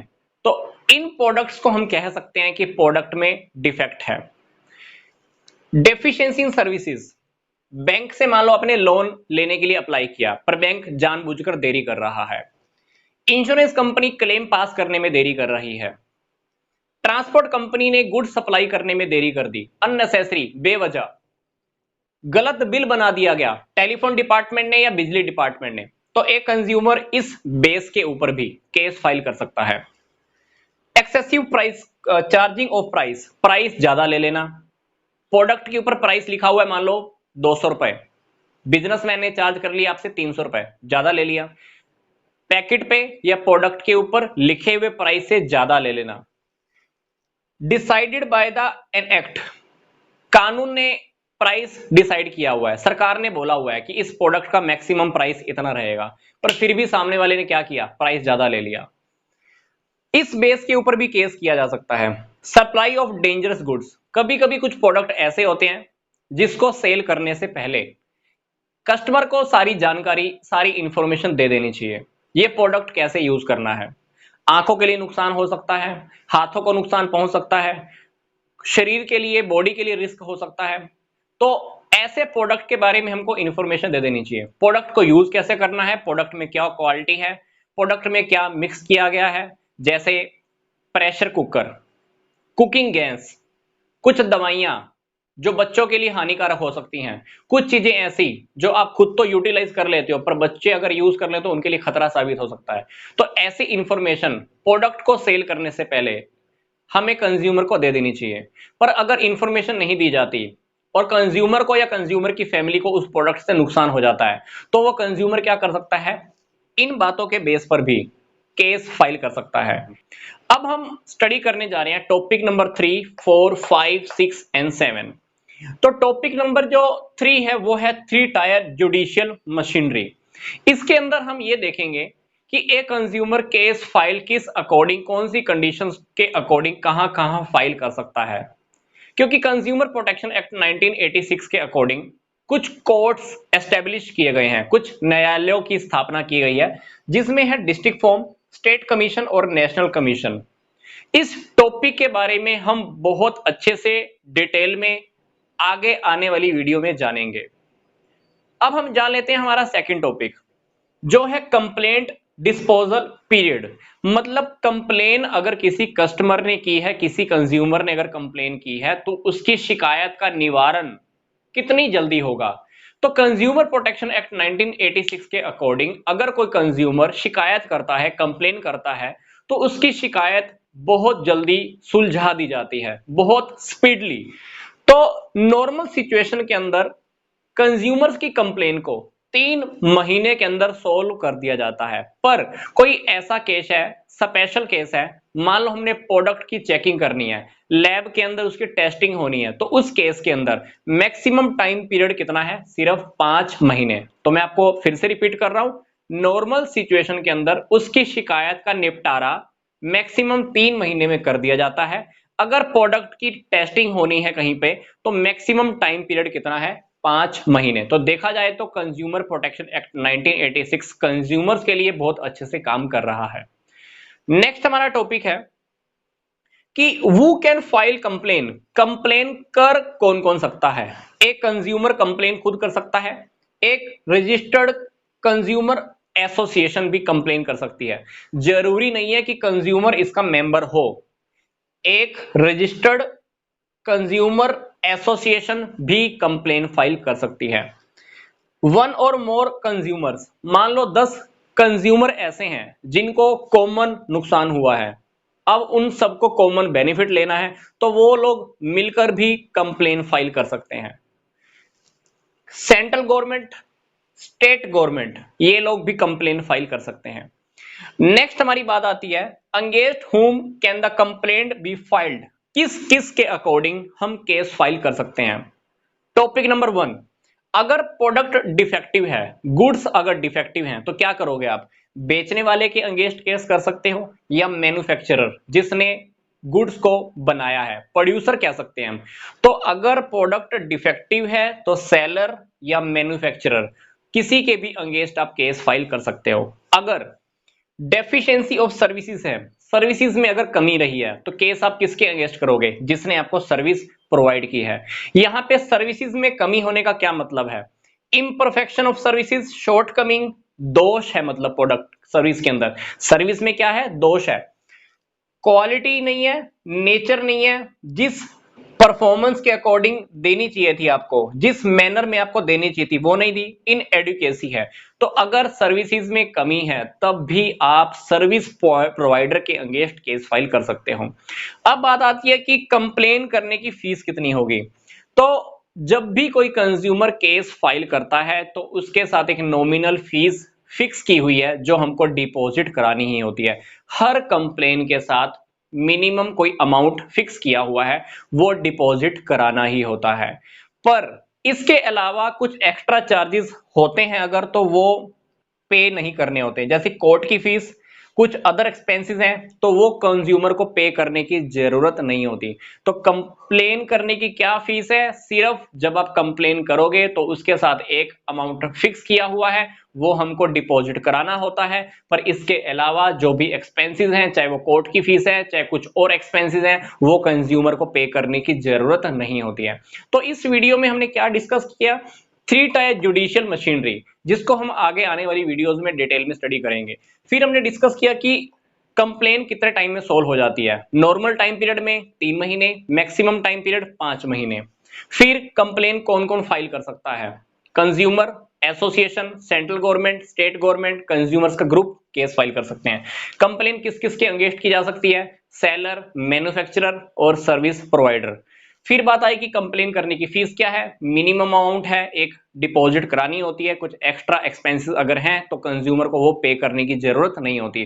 अब हमने टॉपिक डिस्कस करना है रिमेडीज या रिलीफ अवेलेबल फॉर कंज्यूमर्स। तो सबसे पहला जो हमारा रिलीफ कंज्यूमर को मिलता है वो है रिमूवल ऑफ डिफेक्ट्स। अगर लैब के अंदर, प्रयोगशाला में ये प्रूफ हो जाता है कि प्रोडक्ट में रियलिटी में ही डिफेक्ट है, तो ऑर्डर दिया जा सकता है कि उस प्रोडक्ट में डिफेक्ट को खत्म किया जाए, डिफेक्ट को दूर किया जाए। फॉर एग्जांपल आपने एक मोबाइल लिया, नया मोबाइल लिया, पर मोबाइल की डिस्प्ले में प्रॉब्लम है, आपने केस फाइल किया, प्रूफ हो गया कि डिस्प्ले में रियलिटी में प्रॉब्लम है कंपनी की तरफ से, तो कोर्ट क्या करेगा, ऑर्डर दे सकता है कि डिफेक्ट को दूर करो। या हो सकता है कि कंपनी के पास डिस्प्ले के अंदर ये प्रॉब्लम खत्म करने का कोई सोल्यूशन हो ही ना, तो हो सकता है कि आपका प्रोडक्ट रिप्लेस कर दिया जाए, मोबाइल आपका मंगवा लिया जाए और दूसरा मोबाइल आपको नया भेज दिया जाए। तीसरा सोल्यूशन ये भी हो सकता है कि कंपनी के पास वो मोबाइल अब हो ही ना, स्टॉक में ही ना हो, तो कंपनी ना तो आपका डिफेक्ट दूर कर सकती है, ना आपको प्रोडक्ट रिप्लेस कर सकती है, तो क्या होगा, पैसा आपका रिफंड भी मिल सकता है। तो ये हुए पहले 3 रिलीफ। चौथी बात, अवार्ड ऑफ कंपनसेशन। हो सकता है कि प्रोडक्ट को यूज करते हुए आपके बॉडी को नुकसान हुआ हो, कुछ और नुकसान हुआ हो, तो उस नुकसान की भरपाई की जाती है, मनी से कंपनसेट किया जाता है। पांचवी बात, removal of deficiency in services. अगर सर्विसेज के अंदर कोई कमी रह गई है तो उस कमी को दूर करने का भी निवारण किया जाता है। अब डेफिशिएंसी इन सर्विसेज क्या है, ये टॉपिक हमने पीछे वाली वीडियोस में डिस्कस कर लिया है। छठी बात, discontinue of unfair restricted trade practice. कुछ अनुचित व्यापार व्यवहार होता है, गलत तरीके अपनाना, तो उसके ऊपर भी रोक लगाई जा सकती है। मान लो गैस का कनेक्शन लेते हुए सामने वालों ने आपके ऊपर रिस्ट्रिक्शन लगा दी कि गैस का कनेक्शन लेने के साथ साथ गैस का चूल्हा लेना भी बहुत जरूरी है, कार लेने के साथ कार के इंश्योरेंस की पॉलिसी लेनी भी जरूरी है। अगर आपने कंप्लेन कर दी कंप्लेन आपकी पूरी हो गई, समाधान मिल गया, तो कोर्ट क्या कर सकता है, इस प्रकार की अनफेयर या रिस्ट्रिक्टेड ट्रेड प्रैक्टिसेस पर भी रोक लगा सकती है। Stopping the sale of dangerous goods, कुछ प्रोडक्ट ऐसे होते हैं जो हमारे लिए रिस्की होते हैं, डेंजर होते हैं, हमारे लिए यूज करना भी उनके लिए हमारे लिए खतरनाक होता है। तो कोर्ट ऐसा कह सकता है कि इन प्रोडक्ट को यूज करने पर रोक लगा दी जाए। हो सकता है कि इस प्रकार के प्रोडक्ट को मार्केट से ही विड्रॉल कर लिया जाए, कंपनी को ऑर्डर दे दे कि इस प्रकार के प्रोडक्ट आपने अब नहीं सेल करने, क्योंकि कंपनी अगर मार्केट में प्रोडक्ट रखती है तो कोई ना कोई तो खरीदेगा, तो कहीं ना कहीं से किसी का तो नुकसान होने ही वाला है। तो ये सारे बेनिफिट कंज्यूमर्स को मिलते रहते हैं। 8वां पॉइंट के बाद 9th point, payment of adequate cost. Last जो रिमेडी अवेलेबल है कंज्यूमर के लिए, क्या करना होगा, trader should pay the adequate cost to the victim. कभी कभी ऐसा होता है कि विक्टिम का कुछ, पीड़ित पक्षकार का कुछ खर्चा भी लग जाता है, तो ट्रेडर क्या करेगा, उसको अतिरिक्त पैसे और भी पे करेगा। मान लो 50,000 रुपए का प्रोडक्ट था, खराब निकला, कंपनी को बताया, कंपनी मानी नहीं, अब बंदा क्या करेगा, खर्चे करेगा अपने, कोर्ट में केस फाइल करेगा, उसके 10,000 रुपए का खर्चा और हो गया। अब कंपनी ने क्या करना है, 50,000 तो पे करने ही है उसको, प्रोडक्ट तो रिप्लेस करके देगी ही, मान लो ये प्रोडक्ट के अंदर डिफेक्ट दूर करके देगी, पर उसका जो सामने वाले पर्सन का जो 10,000 का एक्स्ट्रा खर्चा हुआ है वो भी पे करना ही होगा। तो इस प्रकार के ऑर्डर कोर्ट दे सकती है। तो हमने यहाँ पर 9 वो रेमेडीज पड़ी हैं, वो सर्विसेज, वो बेनिफिट हमने पढ़े हैं जो एक कंज्यूमर को मिलते हैं। या तो प्रोडक्ट के अंदर डिफेक्ट दूर होगा, रिप्लेस हो जाएगा, मनी रिफंड हो जाएगी, कोई नुकसान हुआ है तो उसको वो भी पैसा मिलेगा, सर्विसेज में डेफिशिएंसी रही है तो वो उसको दूर किया जाएगा, या सर्विसेज दोबारा प्रोवाइड कराई जाएंगी, तो ऐसा हो सकता है। अनफेयर रिस्ट्रिक्टेड ट्रेड प्रैक्टिसेस पर रोक लगाई जा सकती है, ताकि ऐसा प्रोडक्ट दोबारा ना सेल हो, ऐसा काम दोबारा ना हो, ऐसा गड़बड़ी फिर से कोई दोबारा रिपीट ना करे। डेंजरस प्रोडक्ट को सेल करने पर रोक लगाई जा सकती है, मार्केट से डेंजरस प्रोडक्ट रिमूव किए जा सकते हैं, ताकि वो प्रोडक्ट दोबारा से किसी को सेल ना किया जा सके। एक्स्ट्रा कोई खर्चा अगर हुआ है किसी पर्सन का, तो वो भी उसको रिफंड कराने के ऑर्डर कोर्ट दे सकती है। तो हमारा ये प्रोविजंस का टॉपिक कंप्लीट हो चुका है। तो 6 rights plus 2 rights United Nation Organisation के द्वारा दिए गए हैं। तो पहले वाले 6 राइट्स प्लस 2 राइट्स जो मैं आपको बता रहा हूं अभी, यूनाइटेड नेशन ऑर्गेनाइजेशन के द्वारा दिए गए हैं, इसको हम अच्छे से स्टडी कर लेते हैं। तो सबसे पहला राइट है राइट टू सेफ्टी। ये राइट कंज्यूमर को अवेलेबल क्यों है, ये गुड्स और ऐसी ऐसी सर्विसेज से कंज्यूमर को सुरक्षा प्रदान करता है, जिसकी वजह से कंज्यूमर की हेल्थ, लाइफ, प्रॉपर्टी को नुकसान हो सकता है। कुछ गुड्स और सर्विसेज हमको पता है कि ऐसे देखने को मिलती हैं, हमको भी यूज करने को मिलती हैं, जिससे हमारी हेल्थ को भी नुकसान हो जाता है, लाइफ प्रॉब्लम में पड़ जाती है, प्रॉपर्टी को नुकसान हो सकता है। वो कौन सी वस्तुएं हो सकती हैं, फॉर एग्जांपल कुछ नकली प्रोडक्ट, फेक प्रोडक्ट, या मिलावटी घटिया क्वालिटी वाली दवाइयां हो गई, ब्रेड हो गया, दूध हो गया मिलावट वाला, बटर हो गया, जैम, ये सारी घटिया क्वालिटी के प्रोडक्ट होते हैं, इनसे हमारी हेल्थ को नुकसान हो सकता है। कुछ प्रोडक्ट ऐसे हो सकते हैं जो गलत टाइप की क्वालिटी से बने हो, जैसे प्रेशर कुकर, कुछ बिजली की प्रेस, कुछ और प्रोडक्ट भी ऐसे हो सकते हैं जिसको अगर हम यूज करें हमारी हेल्थ को नुकसान हो सकता है। तो ये जो पहला राइट है, ऐसी वस्तुओं और सेवाओं से हमें सुरक्षा प्रदान करता है जो एक कंज्यूमर की हेल्थ के लिए, लाइफ के लिए, उसकी प्रॉपर्टी के लिए नुकसानदेही साबित हो सकता है। तो एक कंज्यूमर को राइट है ऐसी गुड्स और सर्विसेज के अंगेंस्ट क्षति अगर हो जाती है उससे सुरक्षा प्राप्त करने का अधिकार। पहला पॉइंट था हमारा राइट टू सेफ्टी। दूसरा जो हमारा पॉइंट है राइट टू इन्फॉर्म्ड। एक कंज्यूमर को पूरा अधिकार होता है इंफॉर्मेशन प्राप्त करने का। जब भी वो कोई प्रोडक्ट या सर्विस खरीदने के लिए जाए, सारी इंफॉर्मेशन उसको ले लेनी चाहिए, क्योंकि इंफॉर्मेशन के बेस पर ही वो डिसाइड करता है प्रोडक्ट खरीदूं या ना खरीदूं। प्रोडक्ट खरीदने या ना खरीदने का जो उसका डिसीजन होता है वो इंफॉर्मेशन के बेस पर ही होता है। इसलिए कंज्यूमर को राइट है इंफॉर्मेशन लेने का। इंफॉर्मेशन प्रोडक्ट का टाइप, क्वालिटी, प्रोडक्ट कैसे यूज करना है, प्रोडक्ट का प्राइस क्या है, प्रोडक्ट की स्टैंडर्ड के अकॉर्डिंग है, प्रोडक्ट में क्या पावर है, प्रोडक्ट कब बना है, प्रोडक्ट की क्या एक्सपायरी डेट है, ये सारी इंफॉर्मेशन उसको लेने का अधिकार है। अगर कोई भी पर्सन उसको कोई इंफॉर्मेशन नहीं देता है और वो प्रोडक्ट परचेज कर लेता है, फिर उसको हानि हो जाती है, तो कंज्यूमर को क्षतिपूर्ति लेने का भी अधिकार है। तो डेफिनेटली जो हमने सेकंड पॉइंट स्टडी किया है वो यही है कि कंज्यूमर को सारी इंफॉर्मेशन लेने का अधिकार है, क्योंकि इसी इंफॉर्मेशन के बेस पर वो डिसाइड करता है कि मैं प्रोडक्ट खरीदूं या ना खरीदूं। तीसरा जो हमारा पॉइंट है वो है राइट टू चूज। एक कंज्यूमर को अधिकार दिया गया है अपनी मर्जी से प्रोडक्ट सिलेक्ट करने का, क्योंकि जब भी हम मार्केट में कुछ भी खरीदने के लिए जाते हैं तो हमारे सामने काफी सारी चॉइसेस होती हैं, हमारी मर्जी होती है, हमारी चॉइस होती है कि हम कोई भी प्रोडक्ट या कोई भी सर्विस परचेज कर सकते हैं। तो चयन करने का, प्रोडक्ट सेलेक्ट करने का उसके पास एक अधिकार है।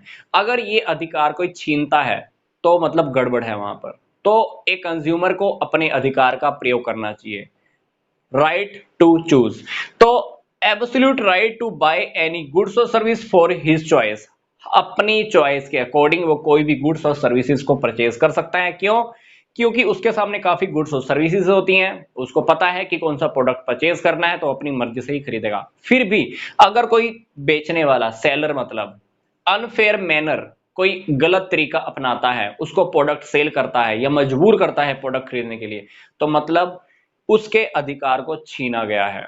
तो ऐसा नहीं हो सकता, ऐसा नहीं किया जा सकता। तो एक कंज्यूमर को चाहिए कि उसको अपने राइट के बारे में पता होना चाहिए, राइट टू चूज। आपकी मर्जी है, आप जो खरीदो, जो सिलेक्ट करो।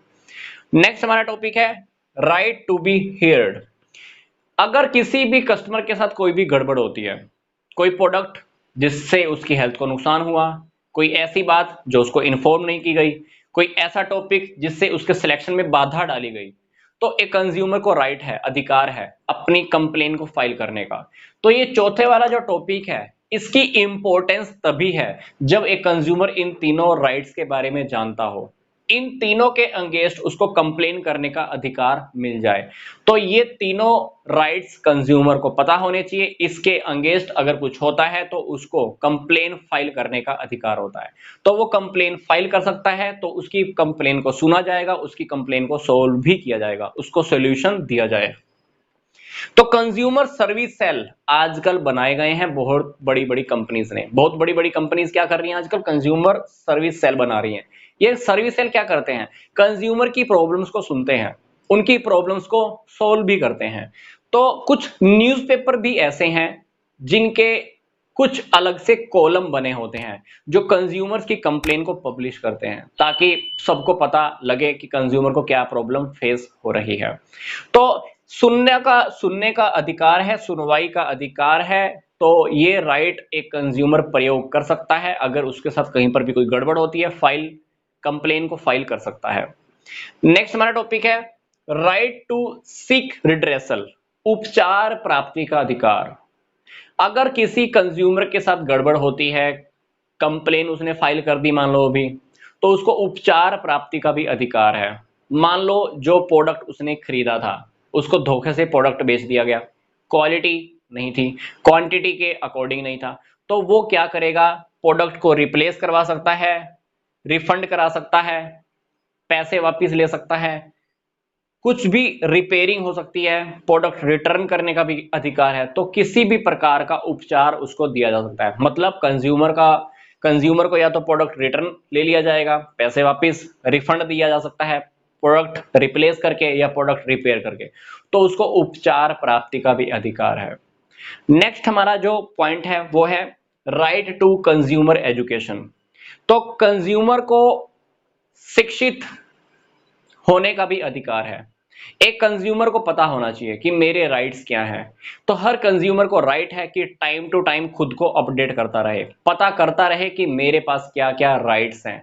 क्योंकि अगर कंज्यूमर अपडेट रहेगा, उसको एजुकेशन मिलती रहेगी, खुद एजुकेटेड होता रहेगा, तो डेफिनेटली अपने राइट्स को ठीक ढंग से यूज करता रहेगा। तो उसको अपनी एजुकेशन के बारे में, अपने राइट्स के बारे में सारी नॉलेज होनी चाहिए, उसके क्या अधिकार है उसको पता होना चाहिए। इसके लिए गवर्नमेंट भी काफी फायदेमंद तरीके से काम करती है। जैसे उपभोक्ता जागरण नाम से एक मैगजीन आती है, उसमें काफी सारी बातें कंज्यूमर को लेकर लिखी होती हैं, काफी सारे इश्यूज सोल्व करके दिखाए जाते हैं। ये मैगजीन लगभग 3 महीने के गैप पे ही पब्लिश होती है। इसी तरह से एक प्रोग्राम भी आता है संरक्षण उपभोक्ता का, इसमें भी कंज्यूमर्स की प्रॉब्लम्स को सोल्व होते दिखाया जाता है। एक कंज्यूमर डे है जो 15 मार्च को हर साल मनाया जाता है, जिसमें कंज्यूमर के क्या राइट्स हैं, क्या रिस्पॉन्सिबिलिटीज हैं, काफी सारी बातें इसके अंडर में भी डिस्कस की जाती हैं। नेक्स्ट पॉइंट है राइट टू बेसिक नीड्स। एक उपभोक्ता को अधिकार है अपनी बेसिक नीड्स पूरी करने का।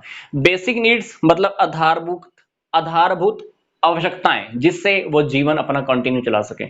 वो क्या चीजें हो सकती है? Food, clothing, education, transport facilities, shelter मतलब छत, मकान, एनर्जी, सैनिटेशन, हेल्थ केयर। तो ये सारी चीजें उसको मिलनी चाहिए। ये आधारभूत आवश्यकताएं हैं, जीवन यापन करने के लिए बहुत जरूरी है।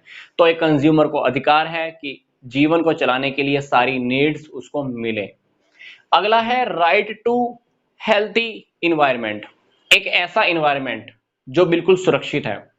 तो ये राइट क्यों दिया गया है? This rights provide the consumer protection against the environment pollution. कभी कभी कुछ कंपनीज आपको पता है कि वातावरण को प्रदूषित करती हैं, तो उसके अगेंस्ट लड़ने का भी अधिकार कंज्यूमर को दिया गया है कि आपको क्या करना है, प्रदूषित वातावरण को सहन नहीं करना है, इसके विरुद्ध लड़ना है। आप केस फाइल कर सकते हो, एनवायरमेंट पॉल्यूशन के अगेंस्ट आवाज उठा सकते हो। तो this rights provide the consumer protection against environment pollution. वातावरण के प्रदूषण के अगेंस्ट सुरक्षा प्राप्त करने का भी अधिकार है। तो क्या फायदा होगा इससे? हमारी लाइफ की क्वालिटी काफी इंक्रीज होती है। प्लस ये जो राइट है, राइट नंबर 8, इस बात के ऊपर भी जोर देता है कि फ्यूचर की जनरेशंस के लिए भी इन्वायरमेंट का पोल्यूशन फ्री होना बहुत जरूरी है। वातावरण को प्रदूषण से बचाया जाए, ये आज की जरूरत नहीं है, आने वाली जनरेशंस की भी जरूरत है। तो डेफिनेटली हमने यहाँ पर इस वीडियो में 8 पॉइंट स्टडी किए हैं। पहला था हमारा राइट टू सेफ्टी, फिर इंफॉर्मेशन लेने का, सिलेक्शन करने का, सुनवाई का, उपचार प्राप्ति का, एजुकेशन का, बेसिक नीड को पूरी करने का, देन हेल्थी इन्वायरमेंट है। तो आइए अब हम बात करते हैं कंज्यूमर की कौन कौन सी रिस्पॉन्सिबिलिटीज होती हैं। तो देखिए, गुड्स और सर्विसेज को परचेज करने से रिलेटेड कंज्यूमर को काफी सारे राइट्स दिए गए हैं। उन राइट्स के साथ साथ एक कंज्यूमर को यह भी पता होना चाहिए कि उसके क्या उत्तरदायित्व हैं, उसकी क्या रिस्पॉन्सिबिलिटीज हैं। तो जो पहली रिस्पॉन्सिबिलिटी है वो है must exercise his rights. Goods और सर्विस से रिलेटेड काफी सारे राइट्स कंज्यूमर को दिए गए हैं, जैसे right to safety, right to information, right to redressal, right to complain the file. Complain करने का मतलब उसके साथ कोई प्रॉब्लम होती है तो कंप्लेन करने का भी उसको राइट है। सिलेक्शन करने का, काफी सारी चॉइसेस होती हैं, वो अपनी मर्जी से गुड्स को सिलेक्ट भी कर सकता है। एजुकेशन लेने का मतलब खुद को टाइम टू टाइम अपडेट करने का कि मेरे अधिकार क्या हैं। बेसिक नीड्स पूरा करने का अधिकार। तो ये सारे राइट्स एक कंज्यूमर को दिए गए हैं। इन अधिकारों को प्रयोग करना एक कंज्यूमर को आना चाहिए। तो यही फर्स्ट पॉइंट में लिखा हुआ है, मस्ट एक्सरसाइज हिज राइट्स। जो अधिकार कंज्यूमर को दिए गए हैं उन अधिकारों को प्रयोग करना आना चाहिए। दूसरा जो हमारा पॉइंट है, डोंट बाय ब्लाइंडली। हमको कोई भी प्रोडक्ट अंधे बनकर खरीदना नहीं है। हम क्या करते हैं, कभी कभी खरीदने जाते हैं, सामने वाले ने बोला कि ये प्रोडक्ट अच्छा है, हमने अंधे की तरह बिहेव किया और वो प्रोडक्ट खरीद लिया। हमको अंधा नहीं बनना है, सामने वाले की ही सारी बातों पे विश्वास नहीं करना है। खुद की आंखें खुली हैं तो खुद की आंखें खोलकर भी देख लो, जो सामने वाला जो हमको बात बता रहा है क्या उसी के अकॉर्डिंग प्रोडक्ट की क्वालिटी है, क्वांटिटी है, क्या प्रोडक्ट की डेट्स क्या है, मैन्युफैक्चरिंग डेट, एक्सपायरी डेट, ये हमको खुद भी वेरीफाई कर लेना चाहिए। प्राइस क्या है, प्रोडक्ट की यूटिलिटी क्या है। तो हमको क्या करना है, सामने वाले की बातों पर विश्वास नहीं करना है। कभी कभी ऐसा ही होता है, हम प्रोडक्ट खरीदने के लिए गए, सामने वाले ने क्या करना है, अपना प्रोडक्ट बेचना है। वो मीठी मीठी बातें करता है, प्रोडक्ट सेल करने के लिए कुछ भी एक्टिविटी करता है, मार्केटिंग की टेक्निक लगाता है, उसका काम तो है ही प्रोडक्ट को सेल करना। पर हमको हमारा काम भी पता होना चाहिए कि आंख बंद करके प्रोडक्ट नहीं खरीदना है, सामने वाले की सारी बातों पे ट्रस्ट ना करके खुद भी बहुत सारी वेरिफिकेशन कर लेनी है। प्रोडक्ट हमने तभी परचेज करना है, ये हमारा रिस्पॉन्सिबिलिटी है। सेकंड जो रिस्पॉन्सिबिलिटी है वो है फाइलिंग कंप्लेन। अगर आपको लगता है कि आपके साथ कुछ गलत हुआ है, अनफेयर हुआ है, रिस्ट्रिक्टिव ट्रेड प्रैक्टिस की गई है, कुछ गलत प्रोडक्ट आपको दिया गया है, डिफेक्टिव प्रोडक्ट है, प्रोडक्ट क्वालिटी के अकॉर्डिंग नहीं है, तो आपके पास एक उत्तरदायित्व है, वो उत्तरदायित्व आपको निभाना चाहिए, वो जिम्मेदारी हमको लेनी चाहिए कंप्लेन करने का। कभी कभी हम क्या करते हैं, सामने वाले ने हमसे प्राइस ज्यादा ले लिया, हमको लगता है कि 2 या 4 रुपए तो फालतू लिए हैं, हम बोलते भी हैं, पर फिर भी हमको लगता है कि हमारी मजबूरी है प्रोडक्ट खरीदना और हम उसको खरीद के आ जाते हैं। पर अगर आप चाहो तो आप उसके अगेंस्ट कंप्लेन कर सकते हो, तो ये रिस्पॉन्सिबिलिटी हमारी है कंप्लेन करने की। पर कंप्लेन भी हमको एक टाइम पीरियड के अंदर ही करनी होती है। कभी कभी ऐसा है कि हम कंप्लेन करने के लिए गए, तब तक उस प्रोडक्ट की गारंटी या वारंटी का टाइम पीरियड निकल गया, तो आपको कोई भी क्लेम नहीं मिलने वाला है। तो कंप्लेन भी अगर आपने फाइल करनी है तो एक टाइम पीरियड के अंदर वो कंप्लेन हमको फाइल कर देनी चाहिए, ये आपका उत्तरदायित्व है। चौथी जो बात है, don't compromise with quality. Quality को लेकर हमें कभी भी कॉम्प्रोमाइज नहीं करना चाहिए। हम क्या करते हैं, कभी कभी घटिया क्वालिटी के प्रोडक्ट खरीद लेते हैं, क्यों? क्योंकि वो हमको सस्ते रेट पर अवेलेबल हो जाता है, और ऐसा करना हम काफी बार पसंद भी करते हैं, और फिर बाद में पता चलता है कि हमारे साथ धोखा हो गया। घटिया प्रोडक्ट खरीदा वो चलेगा मान लो 2 दिन, अच्छा क्वालिटी का प्रोडक्ट खरीदा शायद हो सकता है कि उसका रेट हो डबल, वो चलेगा मान लो 4 महीने। तो कौन सा ज्यादा अच्छा है? अच्छा क्वालिटी वाला।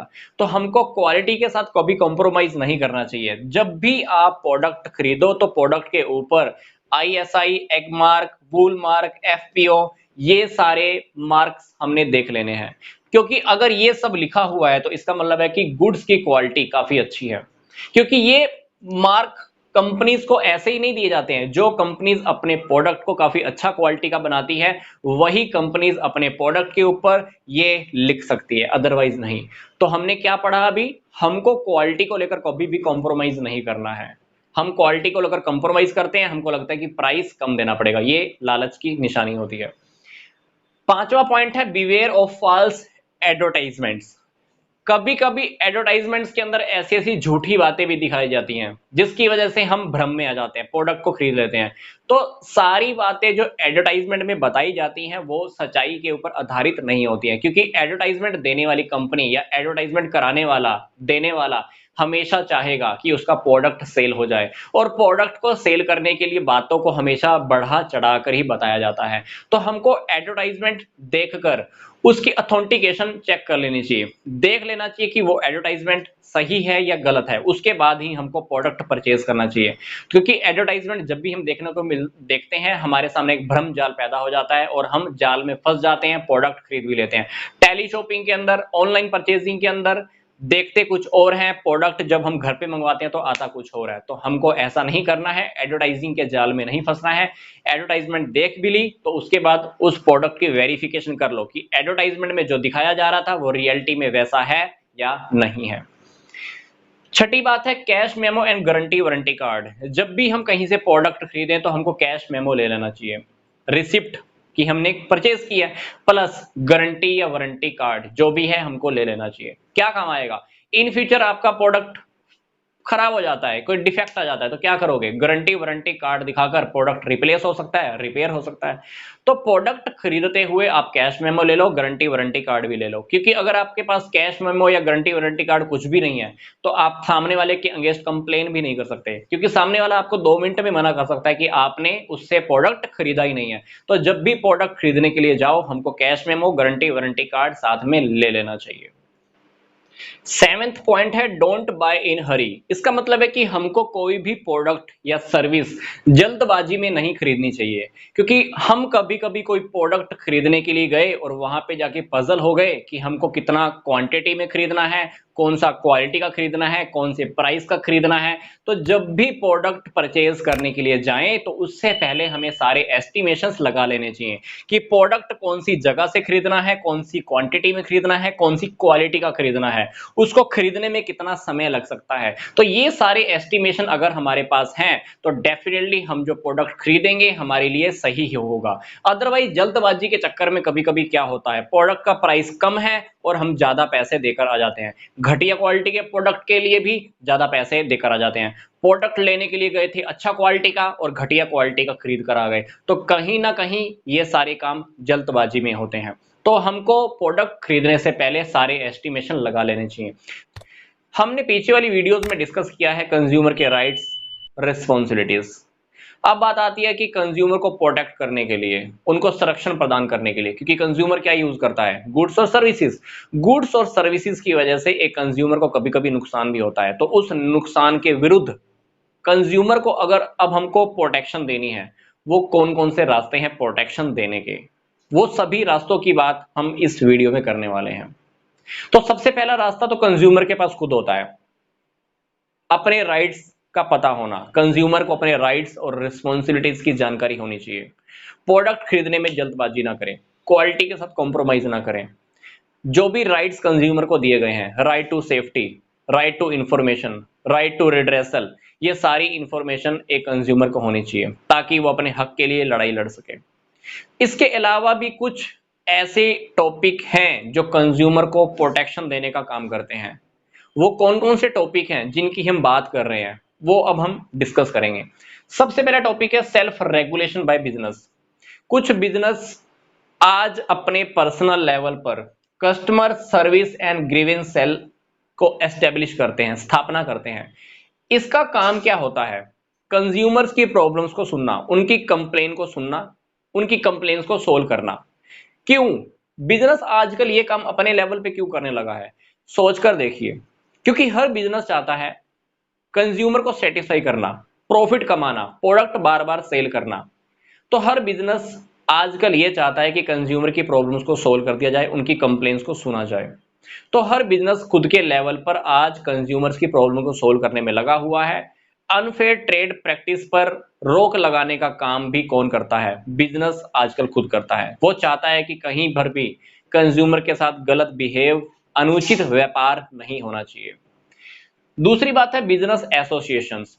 कुछ बिजनेस एसोसिएशंस मिलकर क्या करती हैं, कोड ऑफ कंडक्ट बनाती हैं, रूल्स एंड रेगुलेशंस। मतलब ये कोड ऑफ कंडक्ट क्यों बनाए जाते हैं, इसमें फिक्स किया जाता है कि कंज्यूमर्स के साथ हमने कैसे बिहेव करना है, ट्रांजैक्शंस करनी है तो कैसे करनी है, कोई गलत तरीका नहीं अपनाना है। तो सारे रूल्स एंड रेगुलेशंस ये बिजनेस एसोसिएशंस बनाती हैं। कुछ बिजनेस एसोसिएशंस के एग्जांपल मैं आपको दे देता हूं, FICCI, CII। इन दोनों की क्या फुल फॉर्म है ये भी यहां पे लिखी हुई है। तो इनका काम भी क्या है, कंज्यूमर के साथ किए जाने वाले बिहेवियर के ऊपर कंट्रोल करना। कंज्यूमर अवेयरनेस थर्ड पॉइंट, ये एक कंज्यूमर के लिए खुद के लिए है। कंज्यूमर को अपने राइट्स के लिए अलर्ट रहना चाहिए, कंज्यूमर को अपनी रिस्पॉन्सिबिलिटीज के लिए हमेशा अलर्ट रहना चाहिए। क्वालिटी के साथ कोई कॉम्प्रोमाइज नहीं करना चाहिए। Right to safety, right to information, right to choice, right to redressal, right to complain, ये सारी बातें एक कंज्यूमर को पता होनी चाहिए। रिस्पॉन्सिबिलिटीज भी निभानी चाहिए, जल्दबाजी में आकर प्रोडक्ट परचेज ना करें, मिसलीडिंग एडवर्टाइजिंग पर विश्वास ना करें, प्रोडक्ट खरीदने से पहले उसकी सारी इंफॉर्मेशन ले लें। तो एक कंज्यूमर को पूरा 100% अवेयर रहना चाहिए ताकि प्रोडक्ट यूज करते हुए उसको ये ना लगे कि उसके साथ धोखा हो गया है।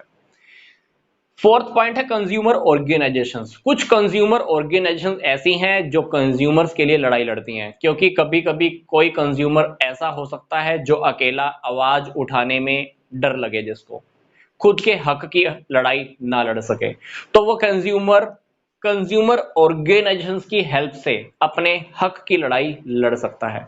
तो ये ऑर्गेनाइजेशंस क्या करती हैं, कंज्यूमर्स के लिए लड़ाई लड़ती हैं, प्लस कंज्यूमर को एजुकेशन देने का काम करती हैं। तो डेफिनेटली इनकी वजह से भी कंज्यूमर्स को प्रोटेक्शन मिलता ही है। पांचवी बात, government. Consumer protection act 1986, consumer protection act 2019, ये गवर्नमेंट के द्वारा एप्लीकेबल है। गवर्नमेंट ने स्टेट और नेशनल लेवल पर काउंसिल्स को एस्टेब्लिश करने का काम स्टार्ट किया हुआ है। कंज्यूमर्स की प्रॉब्लम्स बहुत बढ़ रही हैं, तो प्रॉब्लम्स को सोल्व करने के लिए काउंसिल स्टेट लेवल पे और नेशनल लेवल पर स्थापित किए जाते हैं, बनाए जाते हैं, क्योंकि कंज्यूमर की कंप्लेंट्स को सुना जाए, उनको सोल्व किया जाए। 3 टायर जुडिशियल मशीनरी का भी बनाया गया है, जिसमें district forum, state commission, national commission, ये सब स्थापित किए गए हैं। काम करने में थोड़ी तेजी आ जाए, काम इजी हो जाए, मिनिमम कॉस्ट के ऊपर आ जाए, इसलिए स्टेट की गवर्नमेंट्स को भी बोला हुआ है कि डिस्ट्रिक्ट लेवल पे भी आप काउंसिल्स बना लो ताकि काम जल्दी हो सके, क्योंकि आजकल कंप्लेंट्स इतनी ज्यादा हो गई है कि एक ही जगह पर मल्टीपल मिलियंस ऑफ कंप्लेंट्स को हम सोल्व नहीं कर सकते, इसलिए डिस्ट्रिक्ट लेवल में भी आजकल काम शुरू हो गया है। प्रॉब्लम्स बहुत जल्दी सोल्व होने लगी हैं, स्पीडली काम होने लगा है, तेजी से काम होने लगा है, मिनिमम कॉस्ट पे काम होता है। तो ये फैसिलिटी डेफिनेटली कौन प्रोवाइड कर रही है? गवर्नमेंट, ताकि कंज्यूमर को प्रोटेक्ट किया जा सके। तो इस वीडियो में हमने डिस्कस किया कंज्यूमर को प्रोटेक्शन देने के कौन कौन से उपाय हैं, कौन कौन से रास्ते हैं। तो आइए अब हम स्टार्ट करते हैं। कंज्यूमर प्रोटेक्शन एक्ट 1986 के according three tier judicial machinery, या जिसको हम कह सकते हैं redressal agencies under consumer protection act, government चाहती है कि कंज्यूमर्स की प्रॉब्लम्स को बहुत जल्दी सोल्व किया जाए।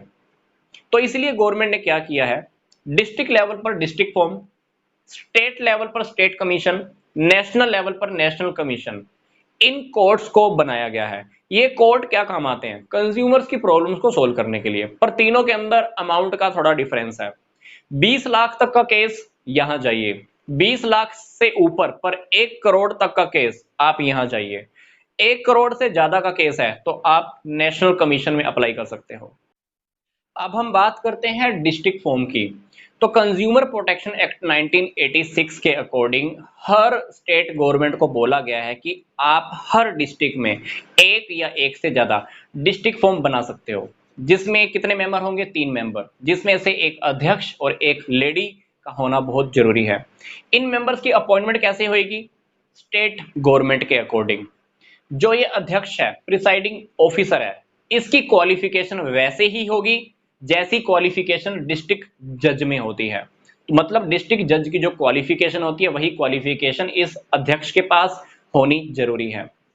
तो आप डिस्ट्रिक्ट फॉर्म के अंदर 20 लाख रुपए तक के डिस्प्यूट के लिए केस फाइल कर सकते हो। केस फाइल कर दिया, मान लो आपने, केस फाइल कौन कौन कर सकता है? कंज्यूमर कर सकता है, कंज्यूमर एसोसिएशन के थ्रू भी आप केस फाइल कर सकते हो। जैसे ही केस फाइल होएगा, सामने वाली अपोजिट पार्टी के पास नोटिस जाएगा, नोटिस जाने के बाद उसको बोला जाएगा क्या प्रोडक्ट का जो डिफेक्ट है रिमूव कर दो, या प्रोडक्ट रिप्लेस कर दो, या अमाउंट रिफंड कर दो, या कंपनसेशन भी दे दो। मतलब डिस्ट्रिक्ट फॉर्म क्या कर सकती है? एक या एक से ज्यादा डायरेक्शन भी दे सकती है। मान लो प्रोडक्ट का तो नुकसान हुआ ही आपका 50,000 का, प्लस प्रोडक्ट की वजह से आपको कुछ और नुकसान भी हो गया, तो डिस्ट्रिक्ट फॉर्म क्या करेगी? 50,000 पे करने के लिए प्लस मान लो आपका 20,000 का नुकसान और हो गया, तो ये डबल डायरेक्शन होगी। एक डायरेक्शन 50,000 की, दूसरी डायरेक्शन 20,000 की, तो दोनों डायरेक्शंस दे सकती है। मतलब डिस्ट्रिक्ट फॉर्म एक टाइम पर एक से ज्यादा डायरेक्शंस दे सकती है अपोजिट पार्टी को कि भाई सामने वाले का पैसा रिफंड कर दो, या प्रोडक्ट का डिफेक्ट जो है वो खत्म करो, प्लस सामने वाले को जो नुकसान हुआ है वो भी पे करो। तो एक वक्त पर एक से ज्यादा डायरेक्शंस दे सकती है। कौन? District form. दोनों में से कोई भी पार्टी सेटिस्फाई नहीं है, मान लो एक पार्टी जिसने केस किया, एक पार्टी जिसके ऊपर केस हुआ, दोनों पार्टीज में से कोई भी एक पार्टी अगर सेटिस्फाई नहीं है, तो डिस्ट्रिक्ट फॉर्म का जैसे ही फैसला आया है उसके ठीक 30 दिन के अंदर जो पार्टी सेटिस्फाई नहीं है वो क्या करेगी? स्टेट कमीशन में अप्लाई कर देगी। अब हम जान लेते हैं स्टेट कमीशन क्या है। One state commission is appointed by the state government in the each state. Her state के अंदर स्टेट कमीशन को बनाया जाता है। तो इसमें भी 3 मेंबर होने जरूरी हैं, एक अध्यक्ष और एक लेडी। पर जो यहाँ पर अध्यक्ष की बात हो रही है उसकी जो क्वालिफिकेशन होगी वैसे ही होगी जैसे हाई कोर्ट के जज की होती है। तो इसमें क्या था? डिस्ट्रिक्ट जज की क्वालिफिकेशन, पर इसमें हाई कोर्ट की जज की क्वालिफिकेशन होनी चाहिए। बता रहा हूं फिर से, इसमें भी 3 मेंबर ही होते हैं। 20 लाख से ऊपर पर 1 करोड़ तक के केस फाइल कर सकते हो। नोटिस पार्टी को जाएगा, तो सेम डायरेक्शन जो हमने यहां पर पढ़ी थी, प्रोडक्ट का डिफेक्ट दूर करने के लिए, रिप्लेस करने के लिए, रिफंड करने के लिए, वही डायरेक्शन यहां पर स्टेट कमीशन भी दे सकती है। फैसला सुना दिया, दोनों पार्टीज में से कोई एक पार्टी को लगता है कि मैं सेटिस्फाई नहीं हूं, तो आप डेफिनेटली नेशनल कमीशन में अप्लाई कर सकते हो 30 दिन के अंदर। नेशनल कमीशन क्या है? कंज्यूमर प्रोटेक्शन एक्ट 1986 के अकॉर्डिंग नेशनल लेवल पर भी एक कोर्ट बनाई गई है प्रॉब्लम्स को सोल्व करने के लिए, that is national commission. 5 member होते हैं इसमें, एक अध्यक्ष, एक प्रिसाइडिंग ऑफिसर और एक लेडी का होना बहुत जरूरी है। पर इसकी क्वालिफिकेशन सुप्रीम कोर्ट के जज के इक्विवेलेंट होनी चाहिए। सुप्रीम कोर्ट के जज में जो क्वालिफिकेशन होती है वो इसमें भी होनी बहुत जरूरी है। आप 1 करोड़ से ज्यादा के केस यहां फाइल कर सकते हो। नोटिस दिया जाएगा अपोजिट पार्टी को, जैसे कि हमने यहां पे पढ़ा था, नोटिस टू पार्टी जाएगा। सेम डायरेक्शन, जो डायरेक्शन हमने यहां पर स्टडी की वही डायरेक्शन यहां पे भी नेशनल कमीशन भी दे सकता है। दोनों में से अगर किसी पार्टी को सेटिस्फेक्शन नहीं है, दोनों में से अगर किसी पार्टी को सेटिस्फेक्शन नहीं है तो वो क्या कर सकती है, सुप्रीम कोर्ट का दरवाजा खटखटा सकती है। पर आप सुप्रीम कोर्ट में तभी जा सकते हो जब आपका डिस्प्यूट 1 करोड़ से ज्यादा का है। तो ध्यान से देखें तो हमारा ये टॉपिक बिल्कुल इजी है, डिस्ट्रिक्ट फॉर्म, स्टेट कमीशन और नेशनल कमीशन। तो आइए अब हम जान लेते हैं कि role of consumer organisations and non government organisations के बारे में, कि इनका क्या रोल है। वैसे तो गवर्नमेंट कंज्यूमर की प्रोटेक्शन के लिए काफी रूल्स एंड रेगुलेशंस बनाती रहती है, district forum, state commission, national commission, जैसा कि हमने पीछे वाली वीडियो में डिस्कस किया था। पर इसके अलावा काफी सारी ऑर्गेनाइजेशंस भी हैं जो कंज्यूमर की प्रोटेक्शन के लिए काम करती हैं।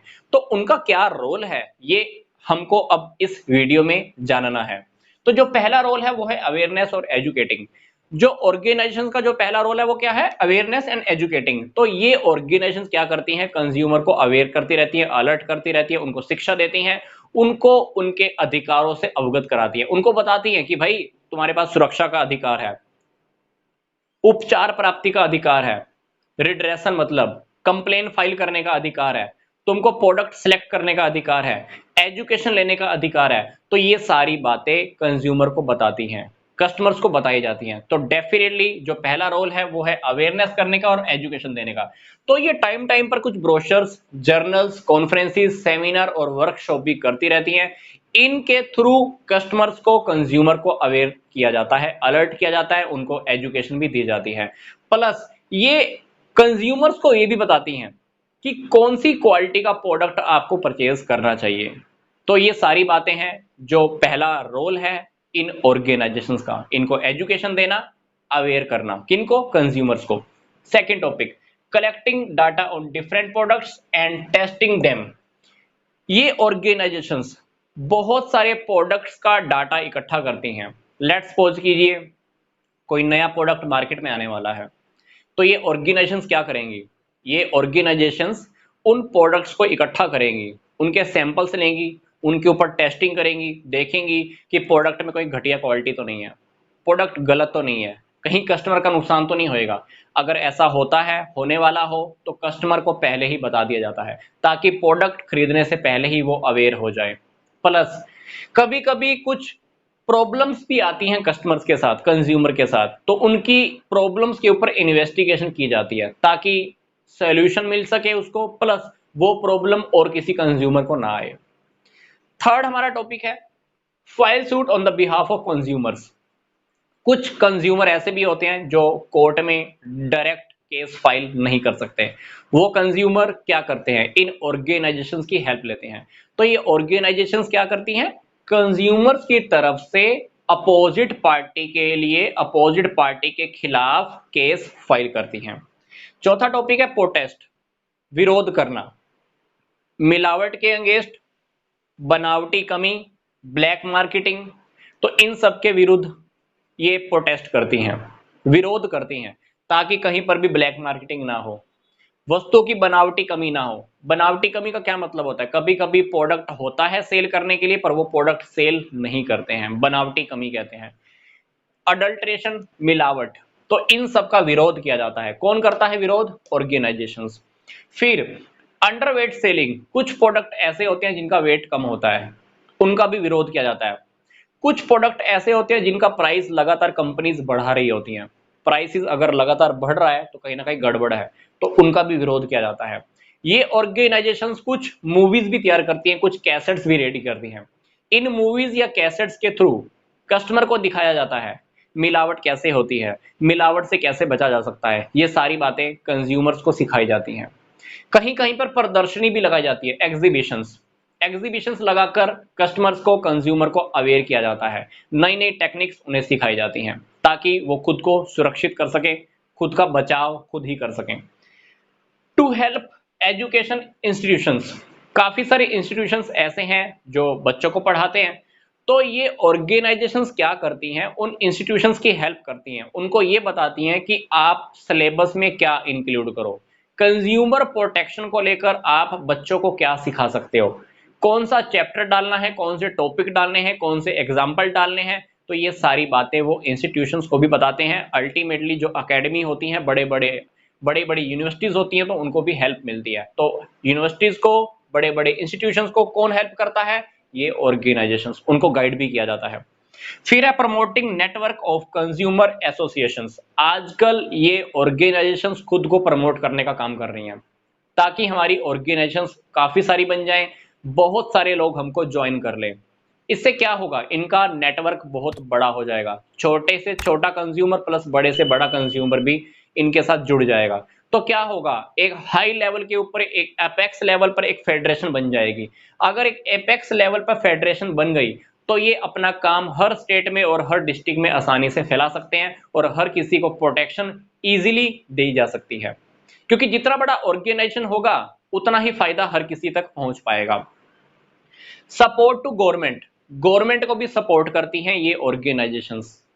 कैसे, मिलावट कहां कहां हो रही है, जमाखोरी कहां कहां हो रही है, ब्लैक मार्केटिंग कहां हो रही है, गलत प्रोडक्ट कहां बेचा जा रहा है, कहां प्राइस ज्यादा लिया जा रहा है, ये सारी इंफॉर्मेशन गवर्नमेंट को दी जाती है।